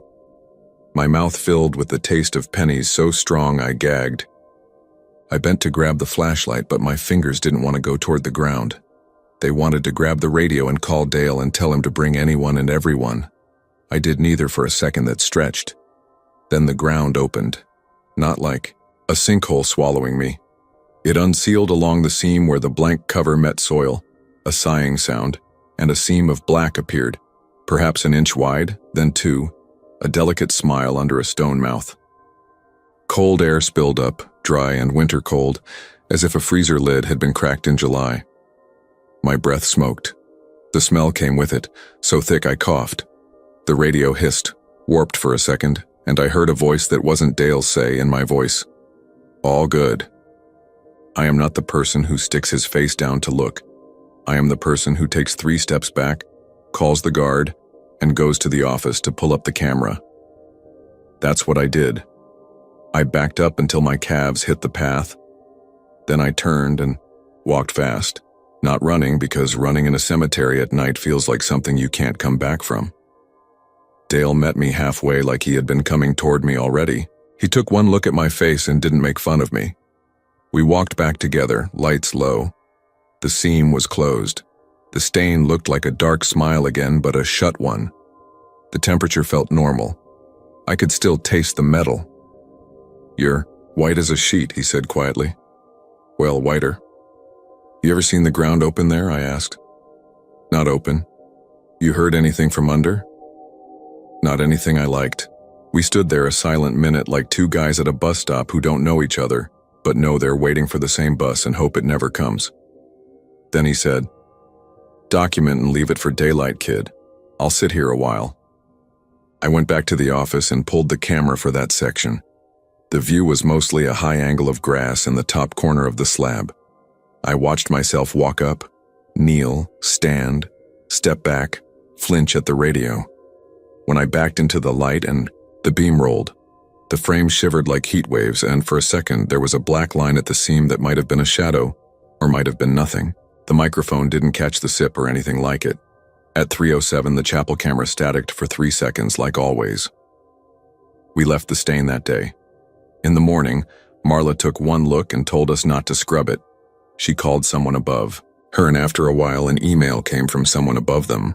The language was sterile. Consult, assess, determine if site requires remediation. Meanwhile, we were supposed to rope off the area and put up a polite sign about maintenance and ask visitors to move along if they lingered. Please be respectful of restoration work.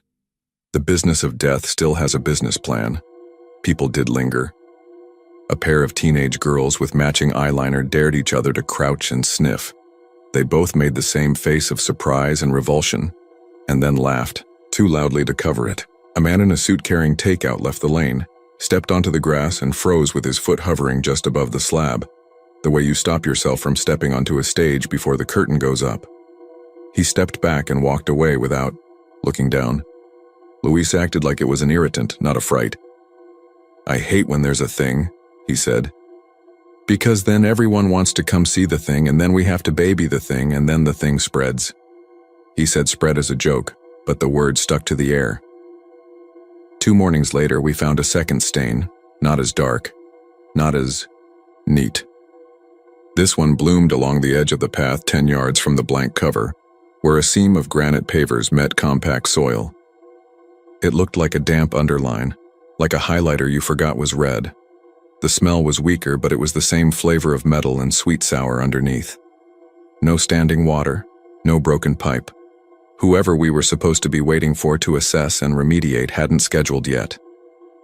"Now we definitely do not chase people," Marla said. "We do not want footage of anyone going under any fences. Keep the looky-loos moving. Document everything." Her jaw worked. This was not the kind of publicity a cemetery wants, even if the internet would eat it up. That night I did something I'm not proud of. I took a handful of the stain on a folded paper towel and sealed it in a sandwich bag. I know that sounds like the exact opposite of do not feed the internet, but I wasn't planning to post it. I wanted to take it to a lab where a friend could tell me if it was iron oxide or animal blood or some stupid stuff I didn't know. I wanted to be told it was boring and I was sleep deprived. When I sealed the bag, the room got colder for a second. The window fogged, and when I wiped it with the back of my hand, I could smell the metal through the plastic like it wasn't there. I shoved the bag in a drawer and told myself I was being pathetic, as if the bag was going to rattle or something. It didn't. It just sat there like a stupid prank I'd pulled on myself. Around 3 in the morning, the radio clicked even though no one pressed it. "Copy?" My own voice said, warped like a tape stretched too far. I stared at the radio, until it crackled again with silence. I keyed it. "Dale?" No answer. I stepped outside and found him sitting on the curb by Section G with the maglite between his boots, shining it across his own shoes like he was checking them for scuffs. He looked up at me and didn't need me to explain. "I heard you," he said. "I heard your voice from the wrong direction." From the wrong direction. He meant from under the stone. He didn't say it. We didn't have to. We both heard the ducks then. Restless mutters getting louder for no reason, like someone had let a dog loose. Then they were quiet. The palm fronds ticked without wind. The freeway breathed in and didn't breathe out for a long time. I don't know how to explain what the climax of something like this feels like because it's not like a movie. There's no swell of music to tell you this is the center. It's one quiet second sliding over the next, and it's only later that you look back and see where the line was crossed. For me, the line is the moment I saw the stain rise. We were watching the slab from about 20 feet away, half shielded by a small hedge so we didn't have to answer questions if anyone came walking by. The edge of the stone looked dry. Then, the dark band along the base deepened, like a new shadow layered on the old. The line brightened at the top, not red exactly, but a color that red wants to be when it grows up. It traveled upward by a hair's width, breaking its own rule of staying low, and for the first time I thought with absolute clarity, it's not a stain. It's a level.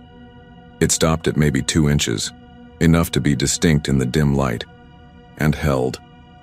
The smell flowed over us like we were downwind of a foundry that also baked something sweet and wrong.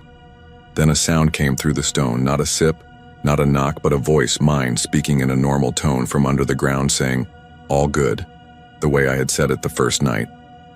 Dale stood up slowly. "Okay," he said, like to a dog. "Okay." He wasn't going to run either. He was a retiree with a flashlight and a ring of keys and a kind of old-school courage that doesn't look like courage until it's needed. He put himself between me and the slab without making a big show of it. The seam opened again. The cold came with it like a sigh. The ducks started complaining all at once from the pond and then went silent again like a hand dropped over them. The dark line along the stone brightened by a shade that shouldn't exist on rock. I could hear someone walking on a path far away. Footsteps too fast and then nothing. The voice spoke again from below in my tone. "Copy?" Then very softly, also in my tone, with an ache I recognized because it was mine, the way you recognize your own cough. "Help. I did the thing you do when you're a person who has to believe in a reason for everything, or you come apart. I picked a reason. I chose that some stupid prank had been set up under there. An old speaker with a line to the chapel mic, a kid with a scanner spoofing our radios. I grabbed the edge of the blank cover because I wanted to prove that whatever was beneath it was as boring as a conduit, a pipe, a prank. My fingers slid over grit. The seam was tight.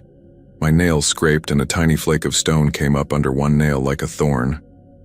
The smell filled me all the way to the back of my eyes. The cold air from the seam condensed on my cheekbones. For 1 second, I know this sounds like I'm making it bigger than it was, but I promise I'm not. I felt a breath against the side of my face from the black gap. A breath that wasn't mine or Dale's. A steady, resigned exhale like someone in a hospital bed who stopped expecting anyone to fix anything a long time ago. "Back," Dale said, not yelling. He put his hand on my shoulder and squeezed, and the warmth of his palm was like a rope in a river. We took 1 step back together and the seam closed on its own, the way a pair of lips close when a person decides they are done talking. We didn't chase the voice. We didn't lift the stone, we didn't call the news. We stood until the feeling that we were in a room with someone we couldn't see faded too, just the two of us and a rectangle of rock. The band along the base lightened to the older, darker color like it was tired. The ducks started up again, tentative, and then calmed down. I lowered my hands and realized they were shaking hard enough to make my ring click against my knuckle. In the morning, the stain was gone for the first time. Not lightened. Gone. Luis stared at the clean line of stone and let out a breath that was almost a laugh. "Cool," he said, distrust heavy in the word, like someone who's had a toothache for weeks waking up with no pain and wondering what he missed. Marla told us the higher-ups had decided to spotlight Section G during Publix hours, extra staff, more signs, less lingering. She read from a new email about community partnerships and balancing historical curiosity with respect for the interred. Corporate speak for, "Don't let a story eat us alive." That afternoon, a woman in her 70s came to the office and asked to speak to someone who remembered the old stone. She had a small bouquet of white carnations and a face that had been pretty in exactly the way you'd expect for someone who once worked in wardrobe or hair. "Ephraim," she said when he came out, and the way she softened said she'd truly known him for years. They hugged like people who only see each other when something important forces it. She told us she was the niece of the woman whose stone it had been. She didn't say her name either. She said her aunt had come to LA in 1932 and died 2 years later of something they didn't write on death certificates back then. She said the studio paid for the stone because it was good publicity to be generous. She said her mother always told her never to go visit because we moved her, but she never saw proof of that, and she just wanted to put flowers where she remembered the stone had been. Ephraim walked her out. I didn't follow. Later, he said they stood a long time not saying anything. She set the carnations down on the blank cover and said, "I'm sorry for a lot of things," very softly to the stone or to the air. Then she left. The flowers were gone in the evening. Maybe she took them with her. Maybe someone else did. That night. The stain returned on the far edge of the path, not the stone, a faint line like a tired underline. The smell was softer. The seam didn't open. I stood a while anyway because I'm stupid, because I thought not watching felt less respectful than watching and whispering a hello to the ground. I quit 2 weeks later, not because of that exactly. It was 100 smaller reasons that added up. The way I avoided Section G during rounds and pretended to myself I was not avoiding it, the way the radio sometimes popped with my voice when I wasn't talking, the way the bag in the drawer made the office smell faintly metallic even when the AC ran full. I threw it away in a dumpster on Melrose. I didn't open it. The bag was empty when I checked before I tossed it. Maybe it always had been. I don't know. I don't want to know. Luis said he understood. He said to call when I wanted to come. To a screening. "Bring a date," he said and grinned. "We'll get you a good spot. Away from G." Before I left, I asked Ephraim one more question I didn't ask the first time. "Do you think there was ever a body?" He looked at me, long enough that I felt like a kid asking where wind comes from. "Bodies are easy," he said finally. "They're solutions. You can move them. You can name them. What we had there was an absence that behaved like a thing. When we took away its name, it kept behaving." "Is that better or worse?" I asked. "It's just harder to measure," he said, and that was the end of it. I don't know if I believe in ghosts. I believe in the way certain places ask for a kind of attention you don't want to give them, and how if you give it anyway, you feel a little less like yourself and a little more like a room being filled. I know that when I drive down Santa Monica Boulevard at night and see the palms like exclamation points and the soft glow of the wall in the Paramount Water Tower, I keep my window closed until I'm a few blocks past. I know that pennies taste like a certain part of the cemetery, and if I ever taste that by surprise at a kitchen sink on a train pole in a stranger's apartment, I make a polite excuse and leave. If you go to Hollywood forever, you'll smell cut grass and sunscreen and stale popcorn if you're there on a movie night. You'll hear people whisper names like they belong to friends. You'll see ducks look at you with the flat entitlement of birds who've never known hunger. You won't see anything that doesn't want to be seen. The staff will be kind and brisk. They'll tell you what's allowed and what isn't. They'll point you to the bathrooms and the gift shop and the plots of people you've heard of, and 1,000 you haven't. But if you find yourself in Section G, and the air turns cool on your cheeks in a way that doesn't match the night, and the grass at the edge of the stone looks like it darkens from the ground up, even though your shoes are dry and you smell metal with a sweetness like something long ago put away, do yourself a favor. Don't crouch. Don't call out. Don't put your face close to the seam, even if you are sure you'll just prove to yourself it's dumb. You don't need to be brave there. There are better places to be brave. And if you hear anyone say "all good" from a direction that doesn't have a mouth, don't answer back, even if it sounds exactly like you, especially then. I'm not the kind of person who tells ghost stories. I'm a pretty boring practical guy who works an IT help desk in the Loop and spends most of his time reminding people to restart their laptops. But I need to get this out, and if any place is appropriate for it, it's here. If you're local to Chicago, you probably know Bachelor's Grove. It's that little broken cemetery tucked into the Cook County woods off the Midlothian Turnpike, across from Rubio Woods. People talk about the White Lady, the phantom farmhouse, lights over the pond. I used to roll my eyes at all that. I figured the scariest thing out there would be poison ivy or a rusted nail. This happened on a Saturday in late September about 2 years ago. The air had that heavy, leaf mulch smell the forest preserves get when summer finally loosens its grip. I went with my cousin Evan and our friend Maya. We tagged along with one of those free Facebook paranormal exploration meetups led by a guy named Ray. 40-ish, energetic, battery packs clipped to his belt like a Batman utility rig. There were maybe a dozen of us total. 2 girls who worked at a coffee shop in Pilsen, a quiet married couple from Oak Lawn, an older man in a Sox jacket who said he'd grown up nearby, and a skinny guy with a brand new spirit box he kept calling my rig like he was about to DJ a wedding. We parked along the shoulder by Rubia Woods just before sunset, when the Forest Preserve police are usually making their last sweep. A cop cruiser rolled slow. The officer looked at us and Ray did the whole "we're just walking" routine. The cop sighed and said, "Be out by dark." And then, like an afterthought, "Don't lean on anything out there." He had a sideways smile when he said it, like it was a joke, but his eyes didn't match the smile. After he pulled away, Sox jacket muttered, "They say that every time," and nobody laughed. If you've never been, the path into Bachelor's Grove is a skinny, muddy cut through tall grass that runs along a black, still ditch. You walk, and then it appears. The small square of cemetery carved out of the trees. Crooked tablet stones, broken bases, names washed thin by time. There's a chain-link fence someone keeps trying to keep repaired, but it always looks slumped and tired. On the far side is the pond, which everyone calls a lagoon like that makes it fancier, but it's really just a dark mirror ringed in reeds. Mosquitoes rose in slow clouds as the light faded. The woods feel close there, hours earlier than the sky gets dark.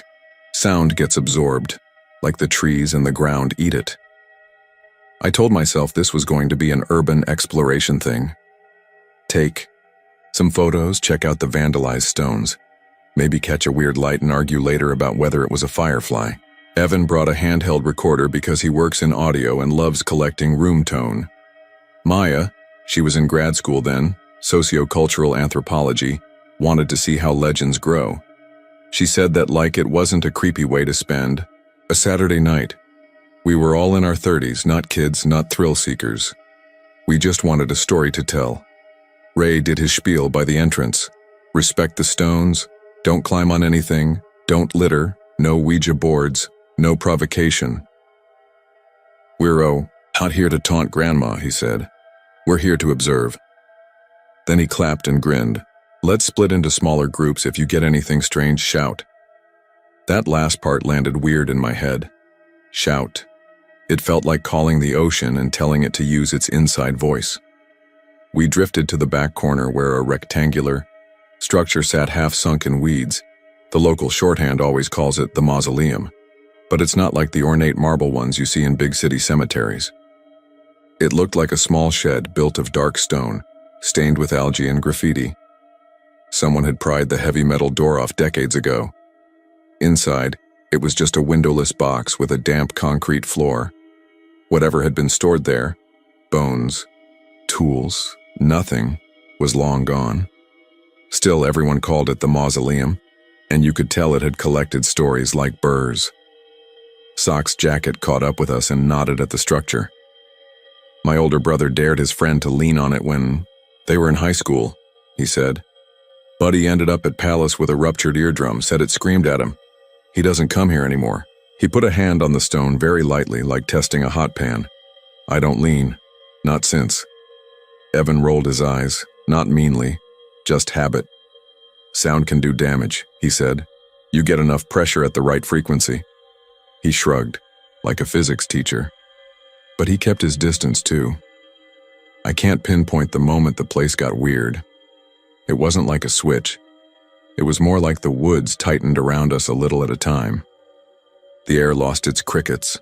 The pond's frogs stopped their soft motorboat sounds. Even our own footsteps felt soft, like we were walking on a mattress. Maya kept glancing behind us. She said later it was because the path in was suddenly hard to see, like the distance back to the road had stretched. Evan set his recorder on the ledge by the doorway. He ran a decibel app on his phone just because he always does. He likes numbers. Baseline, he said, and started talking into the recorder, including date and time like a crime scene tech. I pulled out my own phone to shoot a little video and realized I had almost no service even though I'd had 3 bars by the car. Not surprising in the woods, but still annoying. The 2 coffee shop girls wandered up, one of them rubbing her arms like she had a chill. "Do you guys feel that?" she said. "The, buzzing?" Her friend said, "No, shut up, you're freaking me out," and pretended to laugh. I didn't say it out loud, but yeah, I felt it. It was faint, like a truck idling a block away, except the forest preserve doesn't have those kinds of trucks after hours. It wasn't in my ears, not exactly.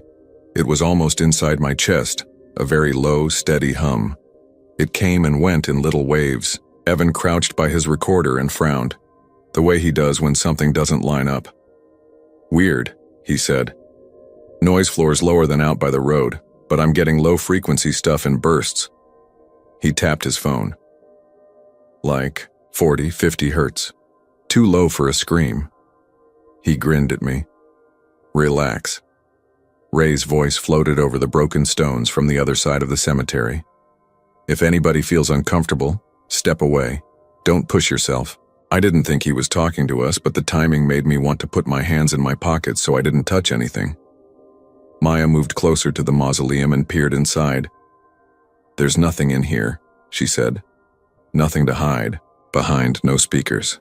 People would have to." She stopped. Her head angled like she was trying to hear a neighbor through a wall. "Do you hear the tapping?" she whispered. I held my breath. Then I heard it.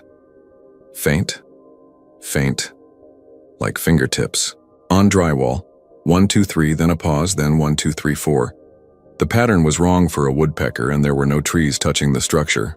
The coffee shop girls bolted. "Nope," one of them said. "Nope, nope." They speed-walked toward the path, whispering apologies to Ray as they passed. Him. Sock's jacket kept his eye on the stone like it was a stubborn dog. He took a step back. "It does that," he said. "Tapping first. Sometimes you feel it in your teeth, then the scream." He pointed at his molars. "You'll know." I told myself it was some kind of temperature shift, thermal expansion, the day's heat leaving the stones. Except the temperature had dropped all at once, no slow fade. My fingers were getting stiff, which is stupid because it wasn't that cold, but you tell your body that when it decides to get nervous. Then the skinny guy with the spirit box wandered over, jittery with excitement, and said, "Want to try it?" He looked at me like I had asked. Before we could answer, he leaned his back against the mausoleum wall, pressed the spirit box to his chest to couple it, and grinned like he'd invented ghost radio. "Tell us your name," he said into the dark doorway. Static chattered and flipped stations. A female voice dipped through for a half-second, not a name, just a soft vowel sound. "Ah," and the skinny guy giggled. "Whoa," he said. It said.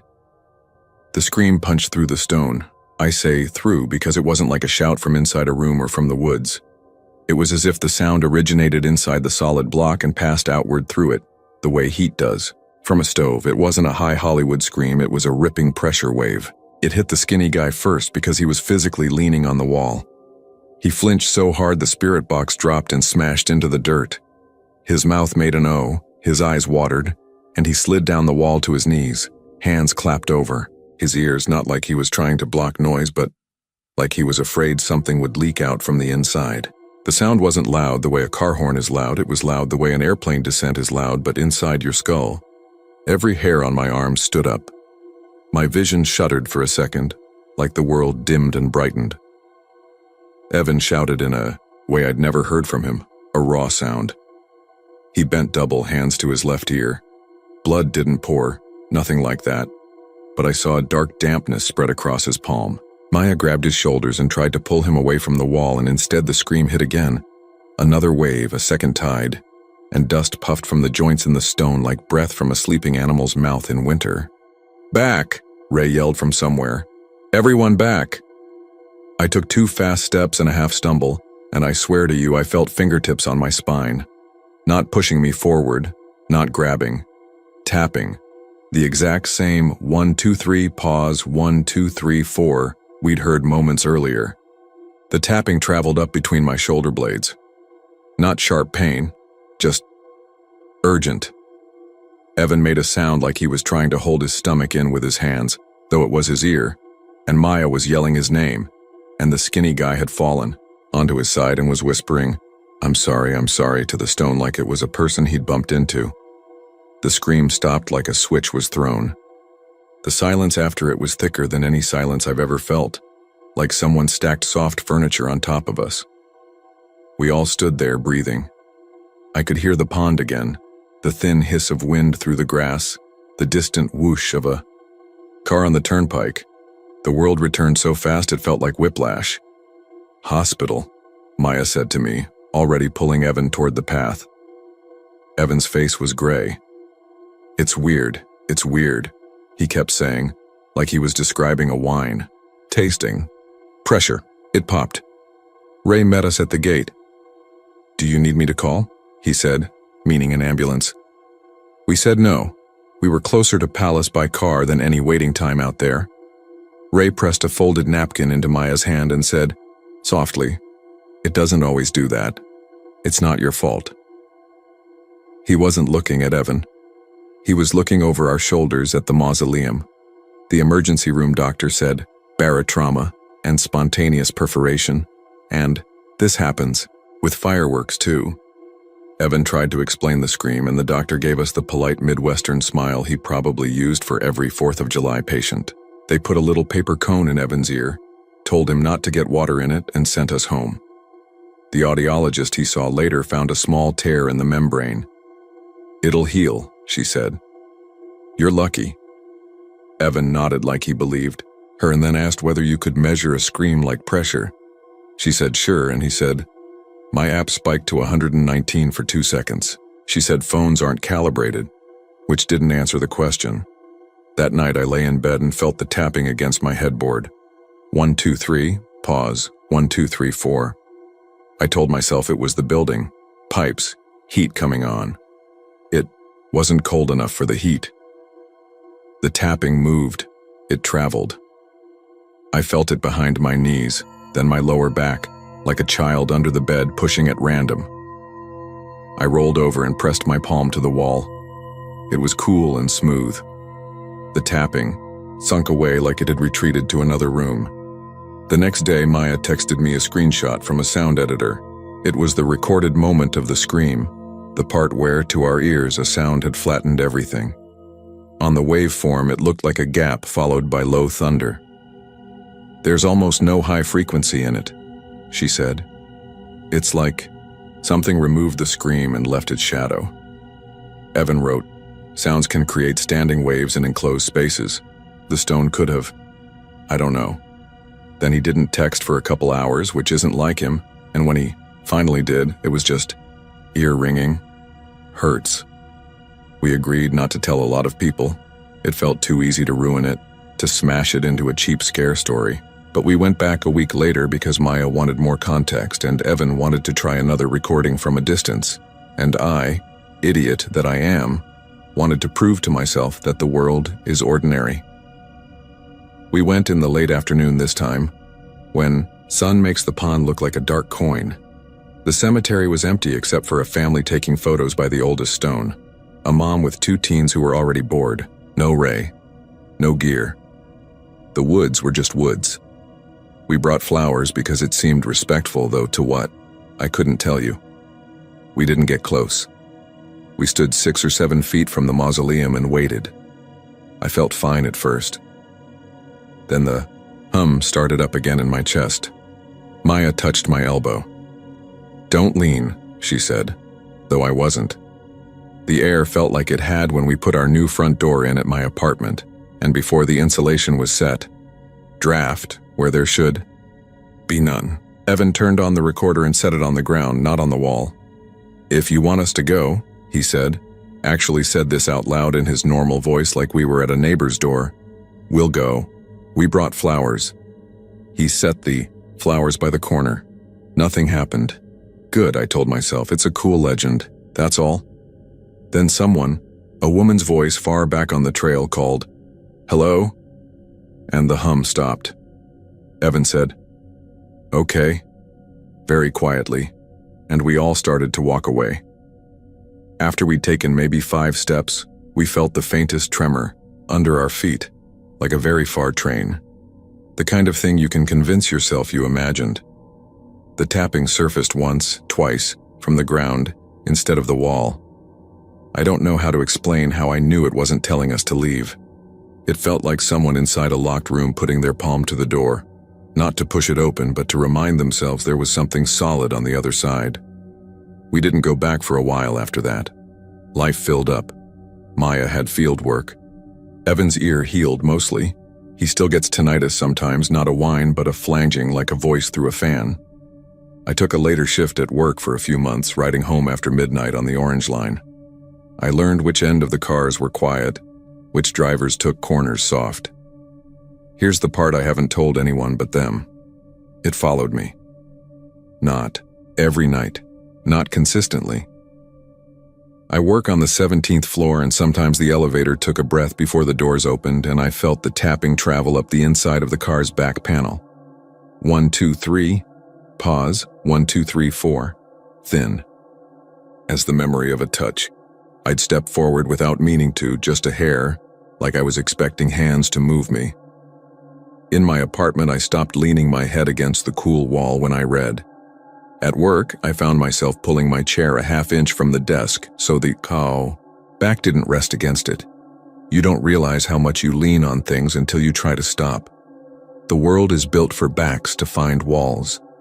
Maya thought about it differently. She said legends are agreements people make about a place. They tell the same kind of story until it feels true, and then you start finding the story's shape even when you aren't looking for it. But sometimes the shape gets you first, she said. Sometimes the place is the story and we're the ones repeating ourselves. Evan asked me once in the car if I ever imagined the scream as a person. Like a who, he said. Not a what? I told him no, I didn't. If I give it a face, I'll start explaining it in a way that makes it small. The only thing that seemed true was the way pressure moved through stone and skin. The idea that a wall wasn't a wall if something decided to use it like a speaker. 2 months after that first night, I was on the train home. It was late. The car was mostly empty except for a guy in a Bears jacket asleep on the sideways seat and a woman with a grocery tote reading on her phone. The train ran smooth through one of those industrial gaps by Western where the city feels like it takes a breath. I had my eyes closed, leaning my head back, because I'd forgotten not to. My skull touched the cool panel and the tapping came, not from behind but as if my headboard at home had been installed inside the train. 1, 2, 3, pause, 1, 2, 3, 4. I opened my eyes. Nobody else reacted. The train didn't shudder. We slid through a yellow wash of light and back into dark. I told myself I'd stand up, that's all. Just stand and hold the pole, like normal smart people the PSA posters always show. But the tapping changed. As soon as I lifted my head, it rose higher into the narrow panel above the window, higher like it was guessing where I'd be if I put my head back. I felt a pressure in my ears, the plane descent pressure that muffles the world, and for a heartbeat for exactly 1 second, I heard the vowel. Not a word. Not a scream like your brain expects. A vowel, long and full, as if someone was constantly running out of breath and never did. The Bears guy snorted himself awake and rubbed his face. The woman with the grocery tote looked up, just a quick flick, and then back at her screen. My heart banged against my shirt like I'd run upstairs. Didn't lean back. I haven't leaned back on public transit since then. I don't lean against brick when I smoke outside my building, though I'm trying to quit that too. I don't take naps on the couch where my head touches the wall. I sleep in the middle of my bed with the headboard pulled 2 inches away and pillows jammed in the gap. Not because I think pillows will stop sound and not because I think anything can come through, but because it keeps me from forgetting and doing the thing that calls it closer. Maya says the scream at the mausoleum is probably like a church bell that rings at other frequencies too. We hear the big bell. It also rings tiny bells inside other things, elevator panels, train car walls, headboards if you lean. She said all this with her hands around a coffee mug, fingers tight like she was holding onto something hot. Or, she said, maybe the place just teaches you how to listen wrong. Evan doesn't theorize anymore. He throws a hand up when the subject comes up and says, I still get the warbly ring sometimes. It's worst in my left ear when I'm in old buildings. He switched from over-ear headphones to in-ears at work so nothing presses on the cartilage. If that's psychosomatic, so what? If it's not, so what? I went back once more, on a gray afternoon in November, that fuzzy edge season where the trees look like sketches of themselves. I went alone, not to poke at it. I told myself I'd put my hand on the fence and just look, like you look at an old-school building you used to hate and feel weirdly fond of from a distance. The cemetery was empty. The pond was flat enough to be metal. I stood a dozen feet away from the mausoleum and said, quietly, feeling very stupid, "I hear you." I didn't lean. I didn't even shift my weight. A breeze ruffled the weeds, and I felt the softest buzz under my sternum. Not pressure, not the airplane thing. More like the feeling when you hum in your throat with your mouth closed. Then it was gone. I left the flowers I brought because it seemed like the right move. I didn't expect anything in return. I didn't get anything in return. That night in my apartment, the tapping happened once, very faint. 1, 2, 3, pause. Nothing after. I could have dreamed it, except I wasn't asleep yet. There's a security guard in my building named Jamal. Older guy, kind, always asks about my day like he means it.